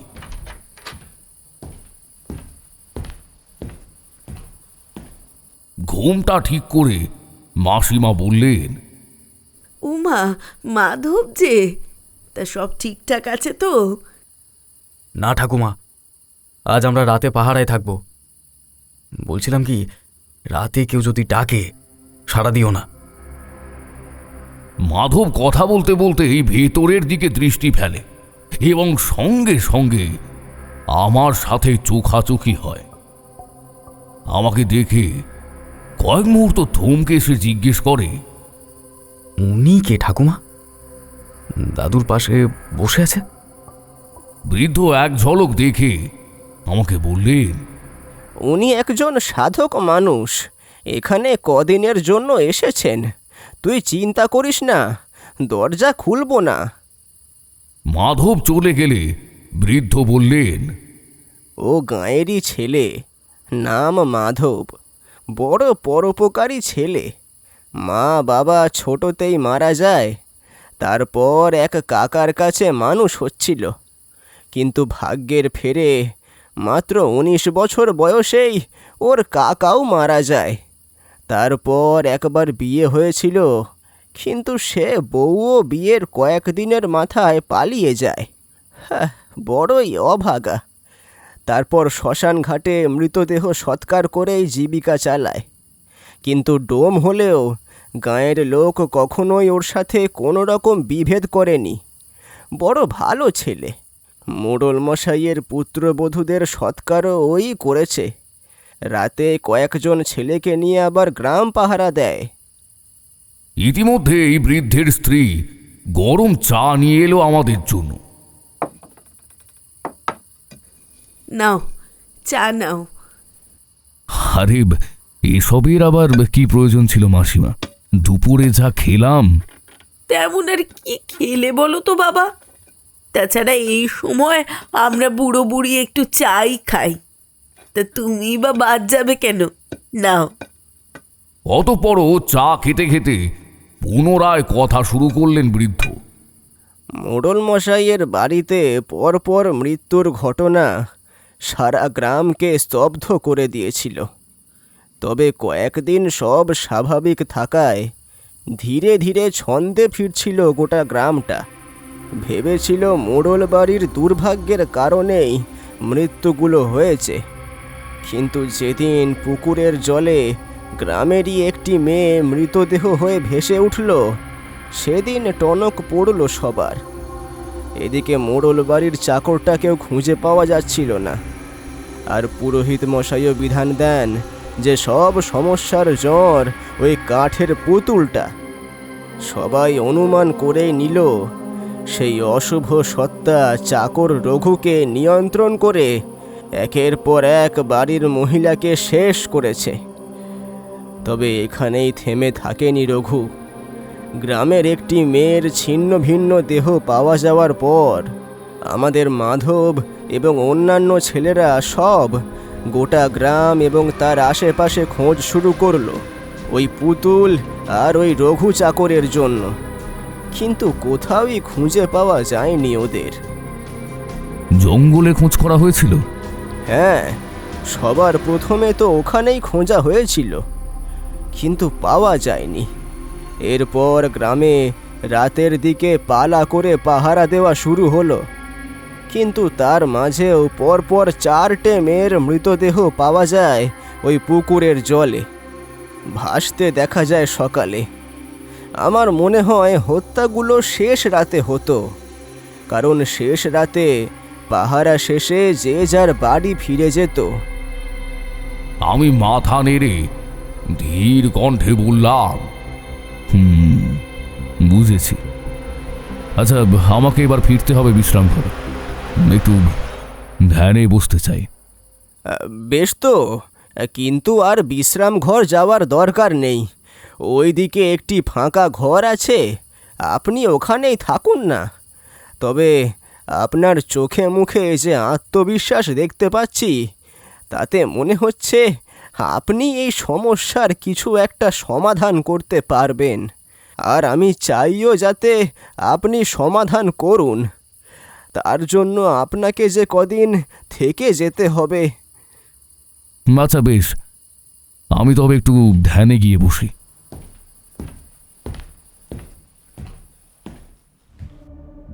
এই বলে আমি পাশের ঘরে গিয়ে ধ্যানে বসলাম। আমার মুখ্য উদ্দেশ্য ছিল গ্রামে ঠিক কেমন খারাপ বাতাস ঘুরছে তা জানা। ধ্যান শুরু করলাম। প্রথম দিকে মন ভারী অশান্ত হয়ে উঠল, কিছুই অনুমেয় হলো না, ধ্যানেও মনোযোগ আসছিল না। একটা কেমন পোড়া ঘ্রাণ নাকে আসছিল। চোখ খুললাম, এতক্ষণ তো এমন কোনো গন্ধই নাকে আসেনি, তবে এটা কেন আসলো বুঝতে পারলাম না। আবারও চোখ বন্ধ করে মনোসংযোগ করার চেষ্টা করতে লাগলাম। এমনকি মধুসুন্দরী দেবীর মুখটা মনে করার চেষ্টা করলাম, অথচ হায় রে অদৃষ্ট, এতেও ব্যর্থ হলাম। কোনোভাবে এই দেবীর নাম মুখ মনে করতে পারছিলাম না, কোনো মন্ত্র ঠোঁটের ডগায় আসছিল। কেবল চোখের সামনে ঘুরপাক খাচ্ছিল মৃতদেহের শরীর থেকে টেনে হিঁচড়ে বের করে আনা মাংসপিণ্ড, রক্তের ছিটে আর পৈশাচি কট্ট হাসি। বুঝতে পারলাম যে অশুভ শক্তির পদার্পণ ঘটেছে এ গ্রামে। সে মোটেও কোনো সাধারণ শক্তি নয়, এর থেকে মুক্তি সহজ সাধ্য নয় মোটের উপরে। কিন্তু সবার প্রথমে জানতে হবে ওই কাঠের পুতুলের রহস্য। সবার প্রথমে জানতে হবে কোন অশুভ শক্তির বাস তাতে, আর কেনই বা সে গ্রামের যুবতীদের হত্যা করার চেষ্টা করছে। সেই রাতটায় আর বিশেষ ঘুম হলো না আমার। পরের দিন সকাল সকাল মন্দিরে এসে পৌঁছালাম। পুরোহিত মশাই প্রসাদ বিতরণ করছিলেন। আসুন ঠাকুর মশাই, আসুন, নিন প্রসাদ নিন। আপনি বলেছিলেন না আজ মরল মশাইয়ের ওখানে যাবেন? গতকাল সন্ধ্যায় উনি এসেছিলেন, বড্ড চিন্তিত ছিলেন নাতনিটাকে নিয়ে। ওই দানবটা বাড়ির প্রত্যেককে মেরেছে, প্রত্যেককে। কিন্তু আমার দুশ্চিন্তা হচ্ছে ওই মেয়েটাকে নিয়ে। সবে 8 পা দিয়েছে ঠাকুর মশাই। ওই দানবের দৃষ্টি পড়লে তো ওকেও শেষ করে দেবে ওরা। আমি কপালে ভাঁজ ফেলে গভীর চিন্তায় মগ্ন ছিলাম। সে অশুভ শক্তি বারংবার যে আমার সাধনার মাঝে ব্যাঘাত ঘটাচ্ছিল তা আমি বুঝতে পারছিলাম, কিন্তু সেই মুহূর্তে আমি কিছুই করতে পারবো না যতক্ষণ না আমি সবটা জানতে পারছি আমার হাতে কোনো শক্তি নেই। পুরোহিত মশাই আমাকে নিয়ে মোড়ল মশাইয়ের বাড়ি এলেন। দোতলা পুরনো ধাঁচের বাড়ি। একটা কাঠের চেয়ারে হতাশ মুখে বসেছিলেন বৃদ্ধ। আমাকে দেখতেই কৌতুক মুখে উঠে দাঁড়ালেন। পুরোহিত মশাই ওনার কাছে আসতেই তারপর জিজ্ঞেস করলেন, আসুন পুরোহিত মশাই, আর আপনি? আমার নাম তারানাথ চক্রবর্তী। আপাত দৃষ্টিতে আমি একজন জ্যোতির্বিনোদ বটে, তবে তন্ত্রবিদ্যাতেও বিশেষ জ্ঞান রয়েছে। সাধক মানুষ, বুঝলেন মোড়ল মশাই? আপনার বাড়ির সমস্ত ঘটনা ওনাকে জানিয়েছে। উনি আমাদের সাহায্যেরও আশ্বাস দিয়েছেন। পারবেন ঠাকুরমশাই, পারবেন? আপনি আবার নাতনিকে বাঁচাতে পারবেন? চেষ্টায় কোনো ত্রুটি রাখবো না, তবে একবার আপনার নাতনির সাথে দেখা করতে চাই। হ্যাঁ নিশ্চয়ই, কিন্তু এত কিছুর পর মেয়েটা নিজেকে একেবারে গুটিয়ে নিয়েছে। এসব কিছুর জন্য ও নিজেকে দোষী মনে করছে। আমি যে কি করব কিছুই বুঝতে পারছি না। আমার নাতনিটা কি কোনোদিন স্বাভাবিক হবে না ঠাকুরমশাই? আমি কেবল মাথা নাড়লাম, এবার দোতলার একদম শেষের ঘরটার কাছে এসে থামলাম। দরজা ভেতর থেকে বন্ধ। মোড়ল মশাইয়ের বেশ কয়েকবার ডাকাডাকির পর অবশেষে ভেতর থেকে দরজা খুলল মেয়েটি। সুশ্রী মুখের মাঝে আতঙ্কের শুষ্কতা স্পষ্ট লক্ষণীয় ছিল মেয়েটির মধ্যে। দিদিভাই, এনারা তোর সাথে দেখা করতে এসেছে। গ্রামে যা যা ঘটছে তার প্রতিকার করতেই এই পুরোহিত মশাই এনাকে এনেছেন। মেয়েটি তার দাদুর কথা শুনে আমার দিকে চাইল। চোখ ছল ছল করছে তার। কেমন আছো মা? কিছু বলল না শেফালি। ঘরের ভেতর দ্রুত পায়ে ঢুকে সামান্য উচ্চ স্বরে বলে উঠল, দাদু, তুমি সবাইকে নিয়ে এখান থেকে চলে যাও। এই গ্রামকে কেউ বাঁচাতে পারবে না। সবকিছু আমার জন্যই হচ্ছে। সেদিন আমি যদি বায়না করে ওই কাঠের পুতুলটা না আনাতাম, তাহলে হয়তো আজ এতগুলো প্রাণ যেত না। তোমরা চলে যাও এখান থেকে। আমি দুটি হাত পিছনে গুটিয়ে বাইরে থেকেই বললাম, আর আমি যদি সবকিছু ঠিক করে দিই তবে? আপনি পারবেন? দেখাই যাক। আমার নিজের ওপর আত্মবিশ্বাস আছে। আজ তবে আসি। চলি মোড়ল মশাই। মোড়ল মশাই আমতা আমতা করতে লাগলেন। আমার চোখ মুখের দৃঢ়তা দেখে উনিও ক্ষণিকের জন্য থতমত খেয়ে গিয়েছিলেন। পুরোহিত মশাইকে নিয়ে আমি সদর দরজা পার করলে হুঁশ ফেরেও না।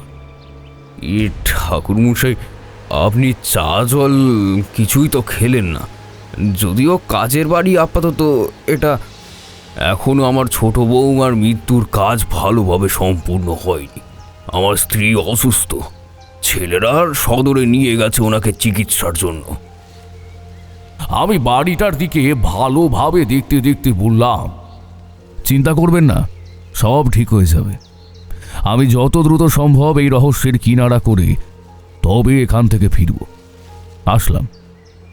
অতঃপর পুরোহিত মশাইকে নিয়ে আমি গ্রামের পথ ধরলাম। আপনার চোখে কোনো কিছুর খটকা লেগেছে বলে মনে হচ্ছে। আপনি কি কোনো সুরাহা ইতিমধ্যেই করে ফেলেছেন এর? আমার বারংবার ওই কবচের জ্বলে ওঠার বিষয়টা মাথার মধ্যে ঘুরপাক খাচ্ছিল। এমন সময় দুজন অল্প বয়সী তরুণকে আমাদের সামনে আসতে দেখি। দুজনে গম্ভীর মেজাজে নিজেদের মধ্যে বার্তালাপে ব্যস্ত। পুরোহিত মশাইকে দেখতে এই দুজনে থেমে যায়। এদিকে কোথায় গিয়েছিলেন পুরোহিত মশাই? মোড়ল মশাইয়ের বাড়ির দিকে ইঙ্গিত করে ভদ্রলোক বললেন, এই একটু মোড়ল মশাইয়ের বাড়ির দিকে। তা তোমরা আজ পাহাড়ায় আছো তো? কথাটা বলে পুরোহিত মশাই আমার দিকে ঘুরলেন। এই ছেলেগুলোর কথাই বলছিলাম। পালা করে করে গ্রামে রাতের বেলা পাহারা দেয়। ও যে মাধব এসেছিল সকালে, ও থাকে। এই তা বলছি, মাধবকে তো আজ দেখলাম না। ও কোথায় গেল? ওর শরীরটা ভালো নেই মোটে, ঘরে শুয়ে আছে। আমি চুপচাপ ওদের কথা শুনছিলাম। হঠাৎই কি মনে হতে আমি জিজ্ঞেস করি, তা তোমরা ভোর রাতে সব বাড়ি ফিরে যাও তো নাকি? আগে আচ্ছা, তা তোমরা তো সব একসাথেই ফেরো, তাই না?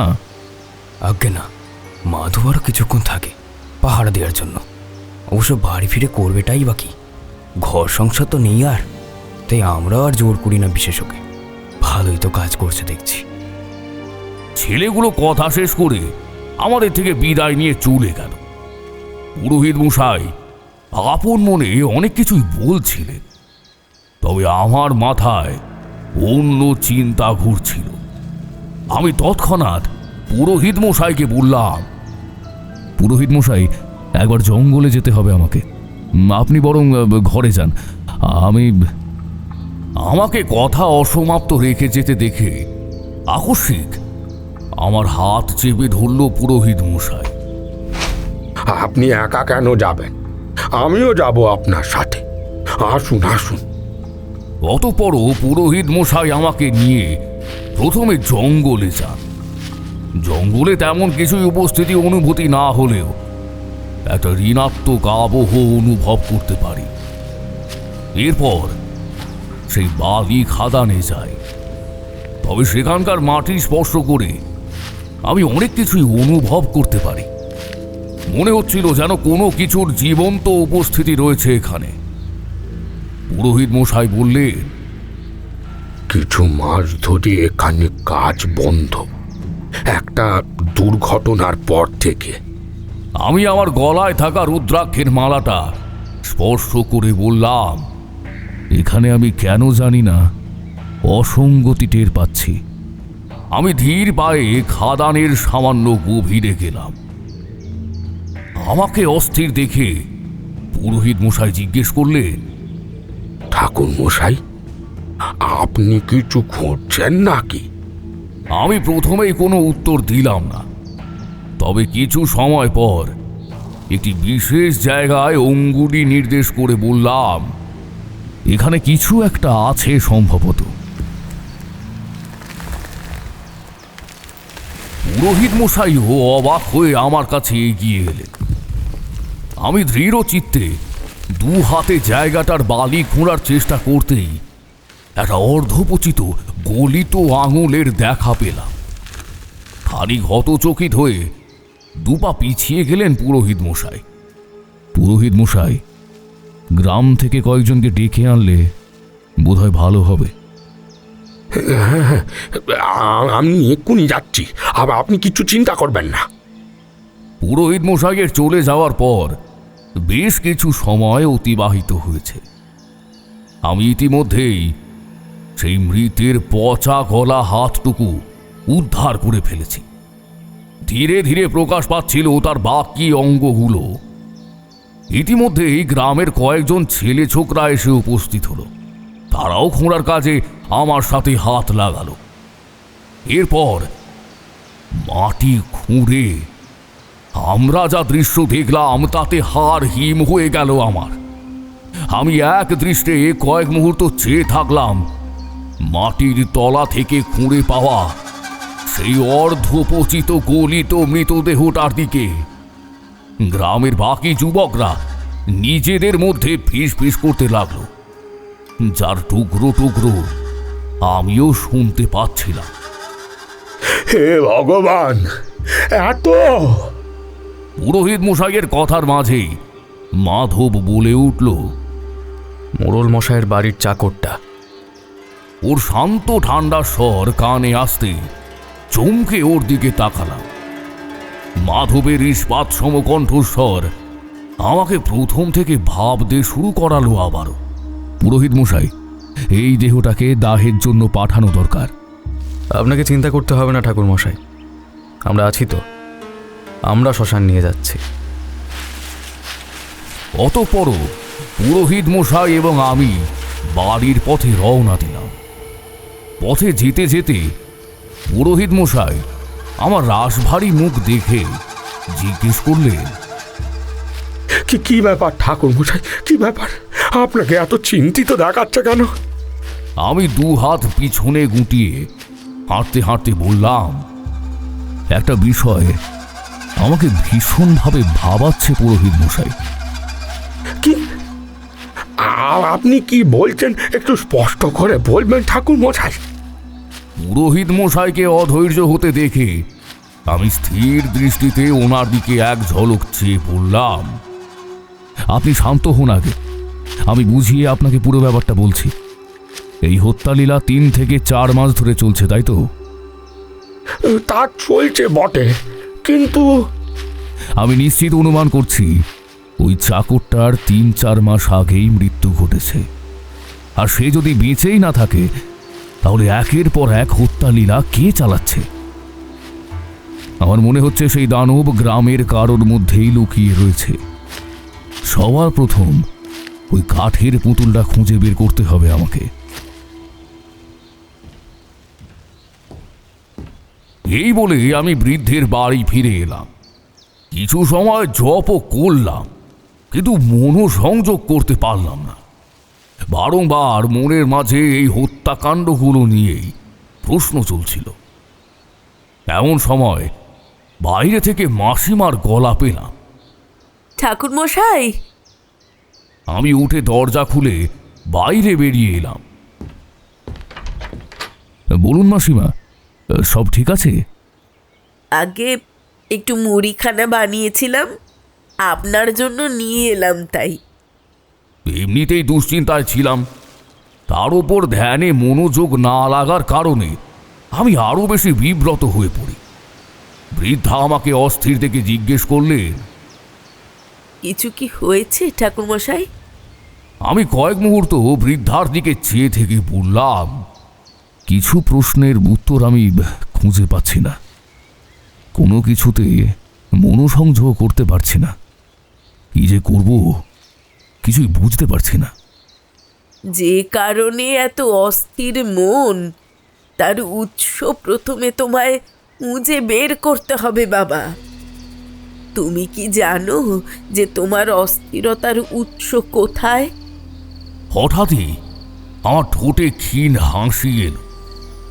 আমি আমার উত্তরের খানিকটা খোঁজ পেয়ে গিয়েছিলাম।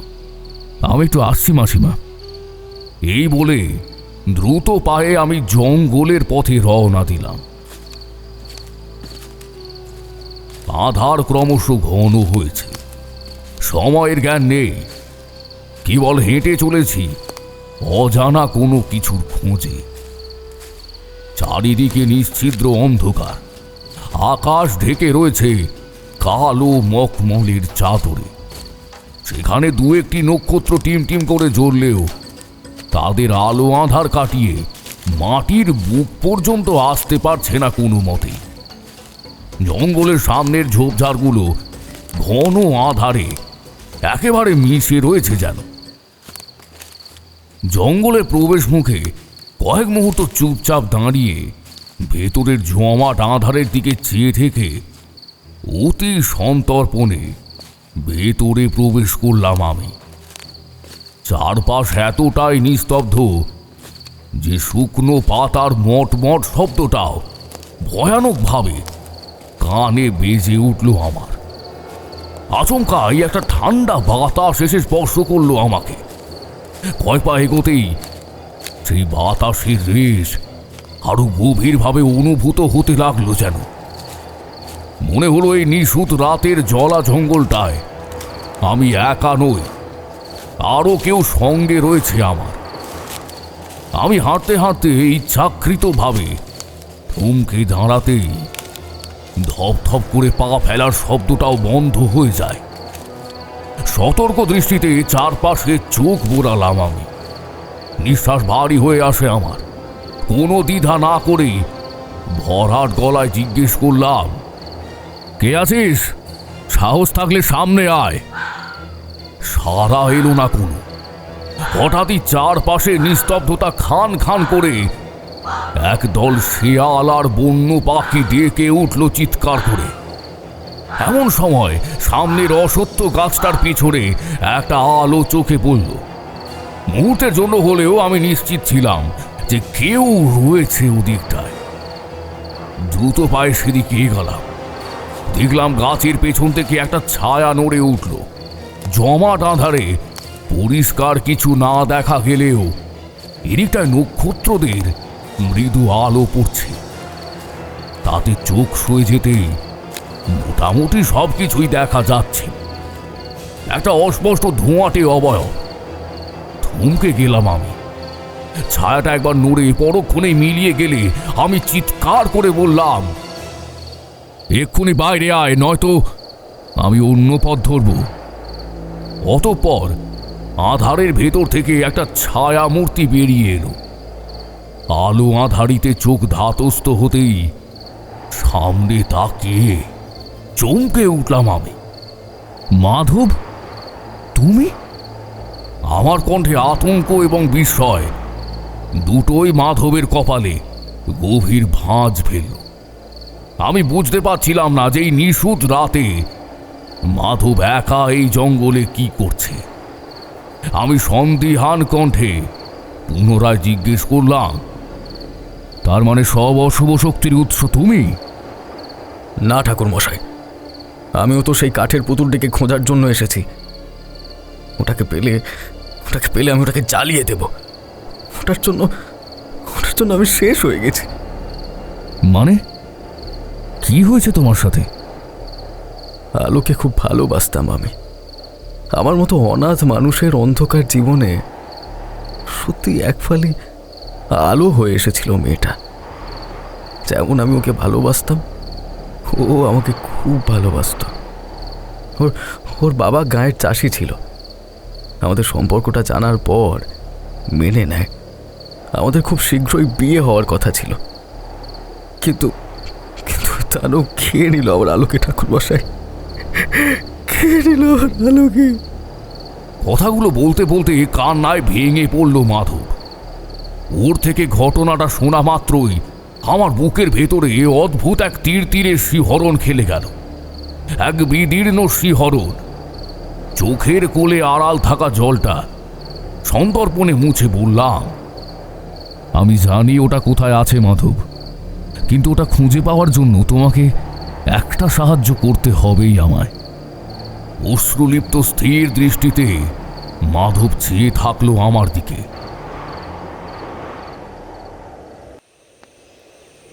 পরের দিন পুরোহিত মশাইয়ের সাথে কথা বলে পুরো গ্রামটা মন্ত্র পড়ে বাঁধার সিদ্ধান্ত নিলাম। সেই মতো সেই বৃদ্ধ ব্যক্তির ঘরের সামনেই পুজো শুরু করলাম।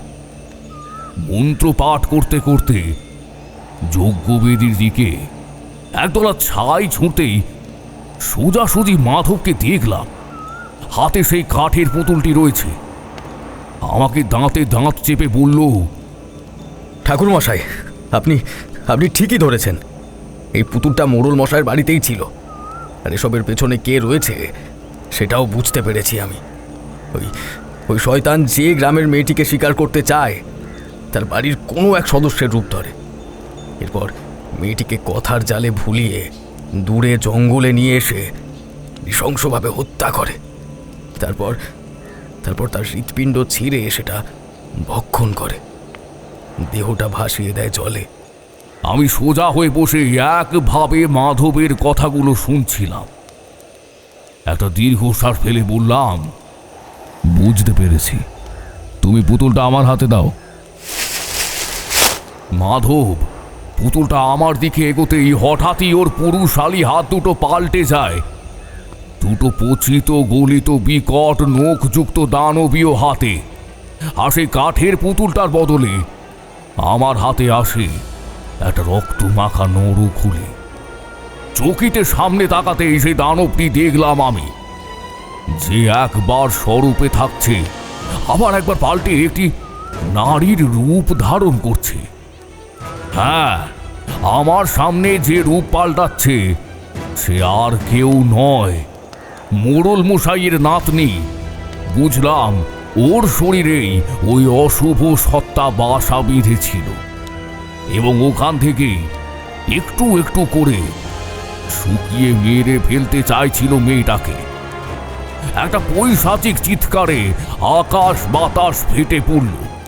কানে আমারও আওয়াজটা বাজে, কিন্তু সেই মুহূর্তে আমি কোনো প্রতিক্রিয়া দিতে পারলাম না। দানবটা দু হাতে আমার হাত চেপে ধরে থাকায় রক্ত জমাট বেঁধে যায় হাতে। এমনকি চোখের কোল দিয়েও রক্ত ঝরতে শুরু করেছিল আমার। ক্ষণিকের জন্য আমি নিজের অস্তিত্ব ভুলে গেলেও পরক্ষণেই হুঁশ ফিরল আমার। সামনের বিভীষিকা বলে উঠল,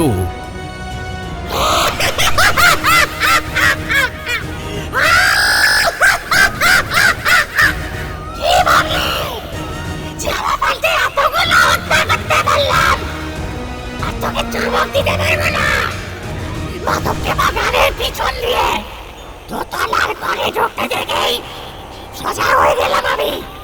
পুতুলটা ওখানেই ছিল। জানতে চাস কি আছে ওই বোতলে? এক তান্ত্রিকের অতৃপ্ত আত্মা। সেই তান্ত্রিক আর কেউ নাই, আমি নিজেই। জানতে চাস কি ঘটেছিল আমার সাথে?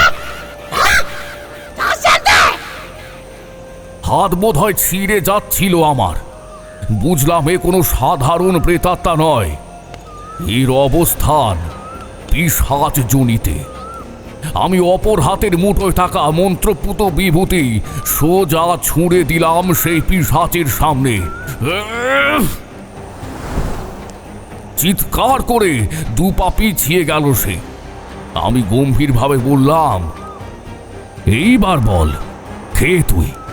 এই হত্যাকাণ্ডের উদ্দেশ্য কি তোর? উত্তরবঙ্গের রাজা কৈবর্তর নাম আজও ওখানকার মানুষজনের মুখে মুখে চলে। আজ থেকে অনেক অনেক বছর আগের ঘটনা। আজ দরবারে আমি এক সাধারণ সৈন্য হিসেবে কাজ করতাম, কিন্তু আড়ালে তন্ত্র সাধনা শিখছিলাম। আমার আপন কাকাই আমার গুরু ছিল। উদ্দেশ্য ছিল তন্ত্রের দ্বারা রাজ সাম্রাজ্য আয়ত্ত করা, সেই সাথে রাজকুমারীকে সিদ্ধি লাভের পর আমি নিজে তন্ত্র সাধনায় বসলাম। অপার ক্ষমতার জন্য আমার নারী বলের প্রয়োজন ছিল। যুবতী নারীদের হত্যা করে আমাকে তাদের হৃৎপিণ্ড সমর্পিত করতে হতো শয়তানকে। এতে কেবল ক্ষমতা নয়, যা চাইবো তাই পাওয়া যাবে। প্রক্রিয়া সহ বাঁচা শুরু করার কিছু সময়ের মধ্যেই বুঝলাম কাজ দিচ্ছে। যার উদ্দেশ্যে ওই নারীদের বলে দিতাম আমি। শয়তান মারাত্মক ভয়ঙ্কর বিষাদ ছিল।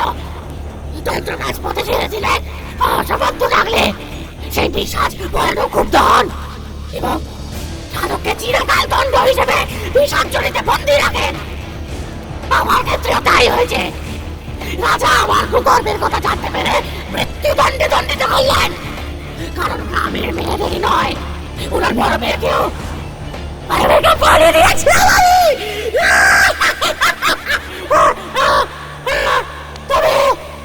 তবে আমার মৃত্যুতে শয়তানের কাছে বলিপ্রদান অসীমাত্ত থাকে, যার ফলে সেই বিষাদগ্রস্ত হয়ে আমাকে বন্দী রেখে দিয়েছিল মায়ের জন্য বিষাদ জড়িতে।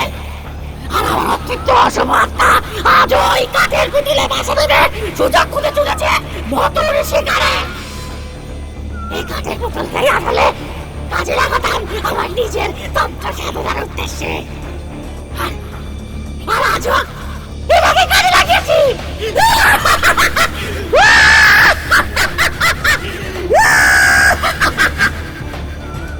মোড়ল মশাইয়ের নাতনি কেমন ভয়ঙ্কর ভাবে হেসে উঠল। এখন সে নিজের দেহে স্বাভাবিক অবস্থাতেই রয়েছে, তবে চোখ দুটো কুচকুচে কালো হয়ে উঠেছে।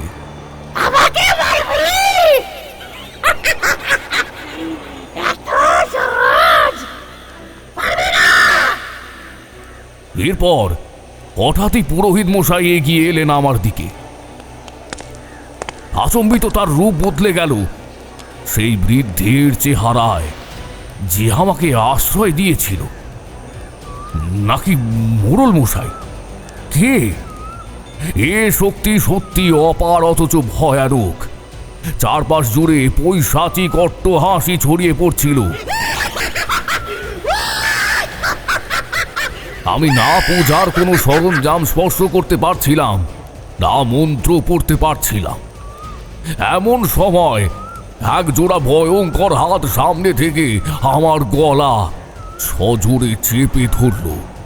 তারপর ধীরে ধীরে আমাকে উপরের দিকে তুলতে লাগলো। আমি প্রাণপণে নিজেকে ছাড়ানোর চেষ্টা করতে লাগলাম, কিন্তু পারলাম না। শ্বাসরুদ্ধ হয়ে আসছিল, চোখ মুখ উল্টে যাচ্ছিল আমার। ঈশ্বরকে ডাকছি, এমন সময় কোথা থেকে মাধব ছুটে এসে সেই কাঠের পুতুলটা ছুঁড়ে দিল পবিত্র যজ্ঞের আগুনে। ব্যাস, হঠাৎই আমার গলা থেকে হাত সরিয়ে মোড়ল মশাইয়ের নাতনি চিৎকার করতে করতে চোখের নিমেষে অদৃশ্য হয়ে গেল জঙ্গলে। আমি কাশতে লাগলাম গলা ধরে।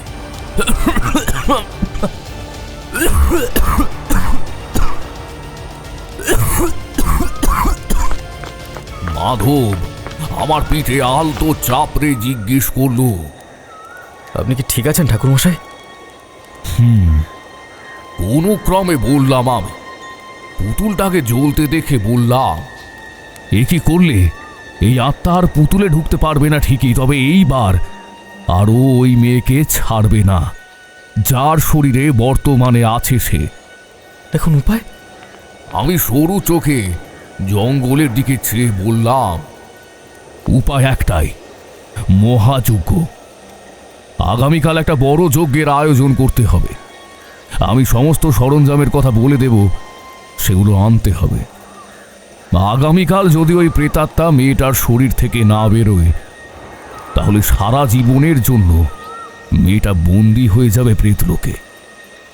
আর এটা আমি বেঁচে থাকতে অন্তত হতে দেব না। যজ্ঞের প্রস্তুতি করো। হ্যাঁ ঠাকুরমশাই, সব হয়ে যাবে। আগামীকাল সকালে পুরোহিত মশাইকেও সবটা জানানো হলো। তিনি সরঞ্জাম জোগাড়ের ব্যাপারে পুরো সাহায্য করবেন বলে আশ্বস্ত করেন।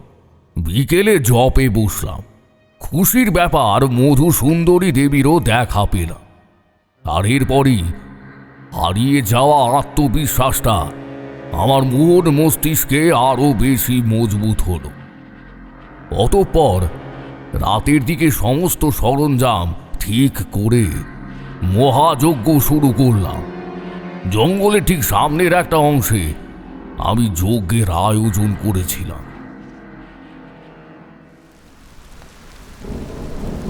রাত যত বাড়তে লাগলো, আমার মন্ত্রোচ্চারণের গতিও তত বাড়তে লাগলো। আচমকা আমার যজ্ঞের মাঝেই সশব্দে উঠল ঝড়ের তাণ্ডব। অমঙ্গলের ছায়া যে ঘনাতে শুরু করেছিল তা পরিষ্কার বুঝতে পারছিলাম। মনে হলো এই প্রাকৃতিক দুর্যোগ যেন পূর্ব পরিকল্পিত ছিল। কেউ যেন বাধ্য করছিল প্রকৃতিকে এমন তাণ্ডব শুরু করার জন্য। শুধু তাই নয়, নিকষ প্রকৃতির সাথে আকাশ জুড়ে ঘনিয়ে এলো ঘন কালো মেঘ। হঠাৎই কোথা থেকে জানি শেয়ালের দল চিৎকার করে উঠল। আমরা যজ্ঞবেদীর দাউ দাউ করে জ্বলতে থাকা আগুন ব্যতীত আর কোনো রকম আলোর অস্তিত্ব মিলছিল না চারপাশের কোথাও। মন্ত্র পাঠ করছি এক মনে, এক ভয়ানক পিশাচকে বন্দি করে পিশাচ জড়িতে পাঠাতে হবে। ব্যাপারটা যতটা সহজ মনে হচ্ছিল, ততটা সহজ মোটেও ছিল না। আচমকা মাথার ওপর দিয়ে এক অজানা পাখি বাজ খাই চিৎকার করতে করতে উড়ে গেল। শুধু তাই নয়, সেই সাথে একটা পচা আষ্টে দুর্গন্ধ এসে ঠেকলো আমার নাকে। বুঝতে পারছিলাম সেই অদৃশ্য অশুভ সত্তা ঘুর ঘুর করছে আমার চারদিক জুড়ে। কিন্তু প্রবল ঝড় ঝঞ্ঝার কারণে ব্যাপারটা অনুভব করতে পারলেও চোখে দেখা কিঞ্চিত কষ্টসাধ্য হচ্ছিল। তবে এটুকু বুঝতে পারছিলাম যে সে বিভীষিকা আমার যজ্ঞ ভঙ্গ করার প্রয়াস চালাচ্ছে। এমন সময় একটা বিকট বিদ্রুপ ভাসিতে রাতের নিস্তব্ধতা চিরে ফুঁড়ে চৌচির হয়ে গেল।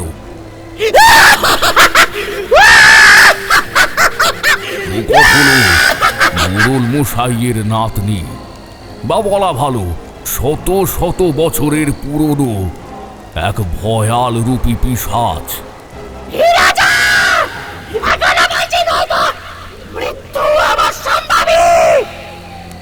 আমি জানতাম এমন একটা পরিস্থিতির মধ্যে আমাকে পড়তে হবে, তাই আগে থেকেই প্রস্তুতি নিয়ে রেখেছিলাম। ততপরও আমার যজ্ঞবেদীর সম্মুখে রাখা একটি মাটির পাত্রে নীল আবির রাখা ছিল। আমি সেই নীল আবির হাতের মুঠোয় নিয়ে মন্ত্র পাঠ করতে করতেই তা ছুঁড়ে দিলাম ওই পিশাচের দিকে। চিৎকার করে উঠল সে।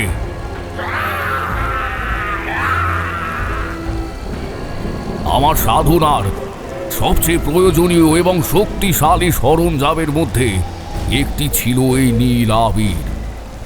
এই দ্বারা আমি ওই পিশাচকে বন্ধন করতে সক্ষম হই।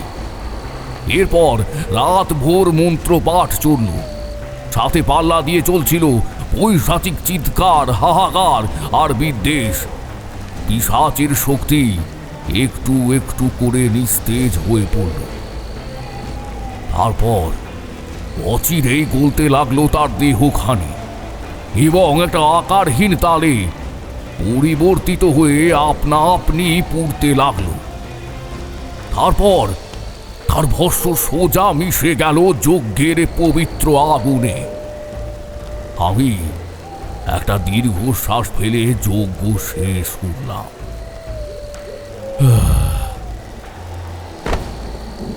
মোড়ল মশাইয়ের নাতনি লুটিয়ে পড়ল মাটিতে। মাধব কাছাকাছি ছিল।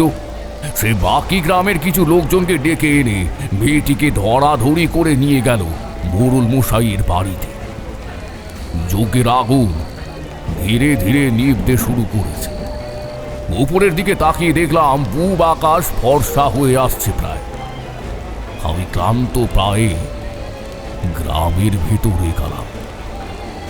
সেদিন শুধু মাধব বা পুরোহিত মশাই নয়, গ্রামের সকলে আমাকে ধন্যবাদ জানালো। বিশেষত মোড়ল মশাই এবং ওনার বউ। তারা পুত্রবধূদের হারিয়ে এমনিতেই শোকাহত ছিলেন, আর নাতনিকে হারানোর মতো মানসিকতা কোনোভাবেই ছিল না তাদের মধ্যে। অতঃপর সেই ভয়ানক নৃশংস পিশাচের হাত থেকে নিস্তার পেয়ে কুমুদপুর গ্রাম পুনরায় আপন ছন্দে মেতে উঠল।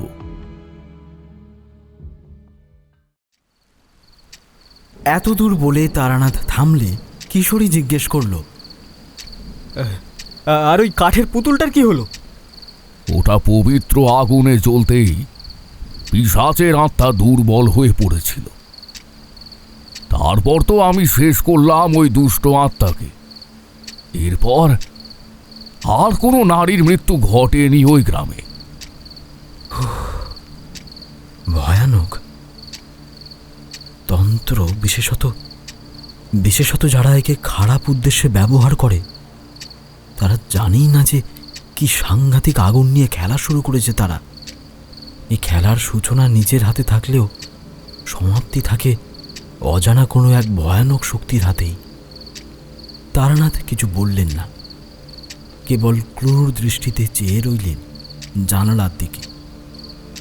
এবার ওঠা যাক তবে। এই বলে আমি আর কিশোরী তারানাথকে বিদায় জানিয়ে রওনা দিলাম বাড়ির উদ্দেশ্যে।